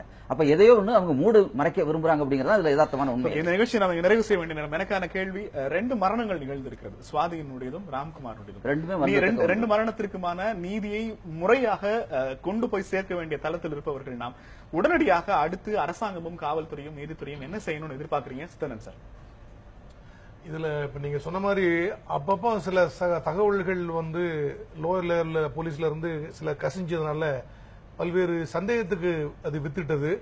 காவல்துறை அப்படி இருக்க புலன் விசாரணை அப்படி இருக்கும்போது புலன் விசாரணை அதிகாரிக்கு மட்டுமே அந்த தகவல் தெரியணும், நீதிமன்றத்துக்கு தகவல் தெரியணும். இந்த மாதிரி பொதுமக்கள் வந்து அங்கங்க தகவலுக்கு அவங்க சொல்றாங்க இது சொல்றாங்க அப்படிங்கிற மாதிரி இவங்களுமே கசி விடுறது அப்படிங்கிறது மிக தவறான ஒரு போக்கு. நம்பர் 1. நம்பர் 2 வந்து இன்வெஸ்டிகேஷன்ல எந்த ஒரு தகவல் வந்தாலும் சப்ஜெக்ட் வெரிஃபிகேஷன் அதை வந்து கண்டிப்பா வெரிஃபை பண்ணணும். யாரு ஒரு தகவல் கொடுத்தா கூட அக்னாலஜ் பண்ணணும். எதிர்பார்க்கறீங்க கண்டிப்பா அக்னாலஜ் பண்ணணும். கண்டிப்பாக இதுல தவறுகள் கடுமையான நடவடிக்கை எடுக்கப்பட வேண்டும். இந்த மாதிரி ஒரு ஹை ப்ரொஃபைல் கேஸ்ல, சென்சிட்டிவ் கேஸ்ல எல்லாம் வந்து அது போலீஸ் காவல் பாதுகாப்பில் இருந்தாலும் சரி அல்லது அவங்க வந்து நீதிமன்றத்தினுடைய ஜுடிஷியல் கஸ்டடி இருந்தாலும் சரி அவங்களுக்கு சரியான பாதுகாப்பு வழங்கப்பட வேண்டும். இந்த மாதிரி கஸ்டோடியல் டெத்ங்கிறது டோட்டலா அவாய்ட் பண்ணணும். அப்படின்னாதான் வந்து போலீஸ் மேலையும் நீதித்துறை மேலையும் கண்டிப்பாக பொதுமக்களுக்கு மிகப்பெரிய நம்பிக்கை ஏற்படும். ஆனால் இதுல மிகப்பெரிய பொறுப்பு இந்த சமூக பொறுப்பாளர்களுக்கும் நண்பர்கள் போன்ற எல்லாரும் ஆர்வலர்கள், சமூக ஆர்வலர்கள் எல்லாத்துக்கும் என்னன்னா சந்தேகத்தை வந்து எல்லாமே ஊடகங்களையும் மத்தியிலையும் நிறைய வந்து பொறுப்பு இல்லாமல் சொல்லக்கூடாது. கண்டிப்பாக அதை சம்பந்தப்பட்ட நபர்களிடம் விவாதித்து நடவடிக்கை எடுக்க செய்ய வேண்டும். அடுத்து இந்த வழக்கை நீங்க என்ன எப்படி எடுத்துட்டு போக போறீங்க? இந்த வழக்கு வந்து இந்த வழக்கை இப்ப வந்து ராம்குமார் வந்து சுவாதியை ராம்குமார் தான் கொன்றான் என்பதை நிரூபிக்க வேண்டிய பொறுப்பு அரசுக்கு இருக்கு. அதனால வந்து ராம்குமார் குற்றவாளி இல்லை என்பதை பொறுத்து நாங்க ராம்குமாரை கொலை செய்த காவல்துறையையும் அரசையும் கண்டித்து உயர்நீதிமன்றத்தில் முறையிட இருக்கோம். வழக்கு தொடுத்து நிச்சயமாக சுவாதி கொலையில் உண்மை குற்றவாளிகளை கண்டுபிடிப்போம், ராம்குமார் குற்றவாளி இல்லை என்பதை நிரூபிப்போம். இல்ல என்னுடைய கேள்வி, இப்ப நீங்க பேசுவதற்கான வாய்ப்பு உங்களுக்கு கொடுத்திருக்கோம் இல்லையா, இந்த பேச்சை காவல்துறைக்கு சட்ட ரீதியாக பதிவு செய்திருக்கீங்களாங்கிறதா என்னுடைய கேள்வி. காவல்துறை கேட்காதுங்க. நீங்க கொடுத்தீங்களாங்கிறதா என்னுடைய கேள்வி. தாக்கப்பட்டிருக்கேன். அதாவது என்னுடைய கேள்வி, உங்களால் காவல்துறை அணுகி செய்யல அப்படிங்கிறது வந்து புகார் சொல்வதற்கான எல்லா உரிமையும் இருக்குது. காவல்துறையிடம் கொண்டே போகாமல் கண்டு போனா நடக்க மாட்டாங்கன்னு ஒரு நம்பிக்கையின் அடிப்படையில் நான் போனா அதாவது என்ன தாக்கப்பட்டாங்க அப்படின்னு சொல்லிட்டு நான் டிஎஸ்பி, அதாவது என்ன தாக்கப்பட்டாங்க, இது 6 பேர் சேர்ந்து என்ன அடிச்சாங்க. நான் போய் டிஎஸ்பில வந்து திருவாரூர்ல தாக்கப்பட்டேன் நீதிமன்றத்துக்கு. இப்போ ஜெயில விட்டு வெளியே வந்தோன்னு நான் போய் புகார் கொடுக்கணும். எங்க நடந்துச்சு? 6 பேர் எங்க பிடிச்சாங்க? அதனாலதான் நான் வந்து இவரை வச்சு இவருக்கு மூலம் தகவலை கொடுத்தேன். நான் ஒரு சின்ன பையன் பேசுறான் அப்படின்னு சொல்லிட்டு. என்ன செய்யலாம் அடுத்த கட்டமாக? என்ன பொறுத்த மட்டும் இவங்க சொல்றதுல வந்து ஒரு விஷயத்துல நான் மாறுபடுறேன். அதாவது வந்து நான் போய் நேரடியாக புகார் கொடுத்திருந்தா எனக்கு வந்து உயிருக்கு ஆபத்து வரும்னு சொல்றதை நான் நம்பல. உண்மையிலே புகார் கொடுத்திருந்தா தான் உங்க உயிருக்கு பாதுகாப்பு அப்படிங்கிறது தான் என்னுடைய கருத்து. அது வந்து பப்ளிஷ் ஆகி இவர் வந்து புகார் கொடுத்திருந்தா இவர் அடிச்சிருக்க மாட்டாங்க, உள்ள கொண்டு போயிருக்க மாட்டாங்க. அதுல வந்து தொடர்ச்சியாக வந்து மனித உரிமையை எடுத்து பண்றவங்க தவறுகள் செஞ்சுட்டு இருக்காங்க. அது வந்து மாற்றப்படணுங்கிறது ஒண்ணு. இந்த பிரச்சனை பொறுத்த மட்டும் 2 விஷயங்கள். ஒண்ணு வந்து என்னன்னா, இன்னைக்கு வந்து குற்றம் செய்தவர் செத்து போயிட்டார் அப்படின்னு சொல்லி இந்த கேஸை க்ளோஸ் பண்ணக்கூடாது.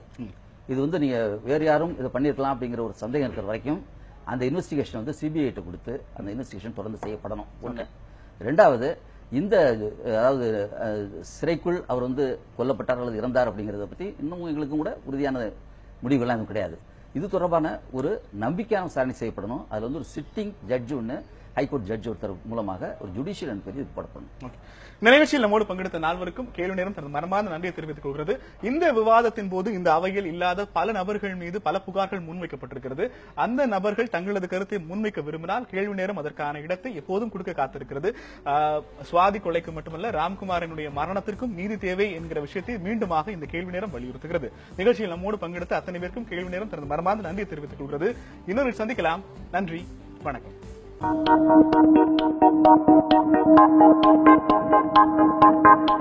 you.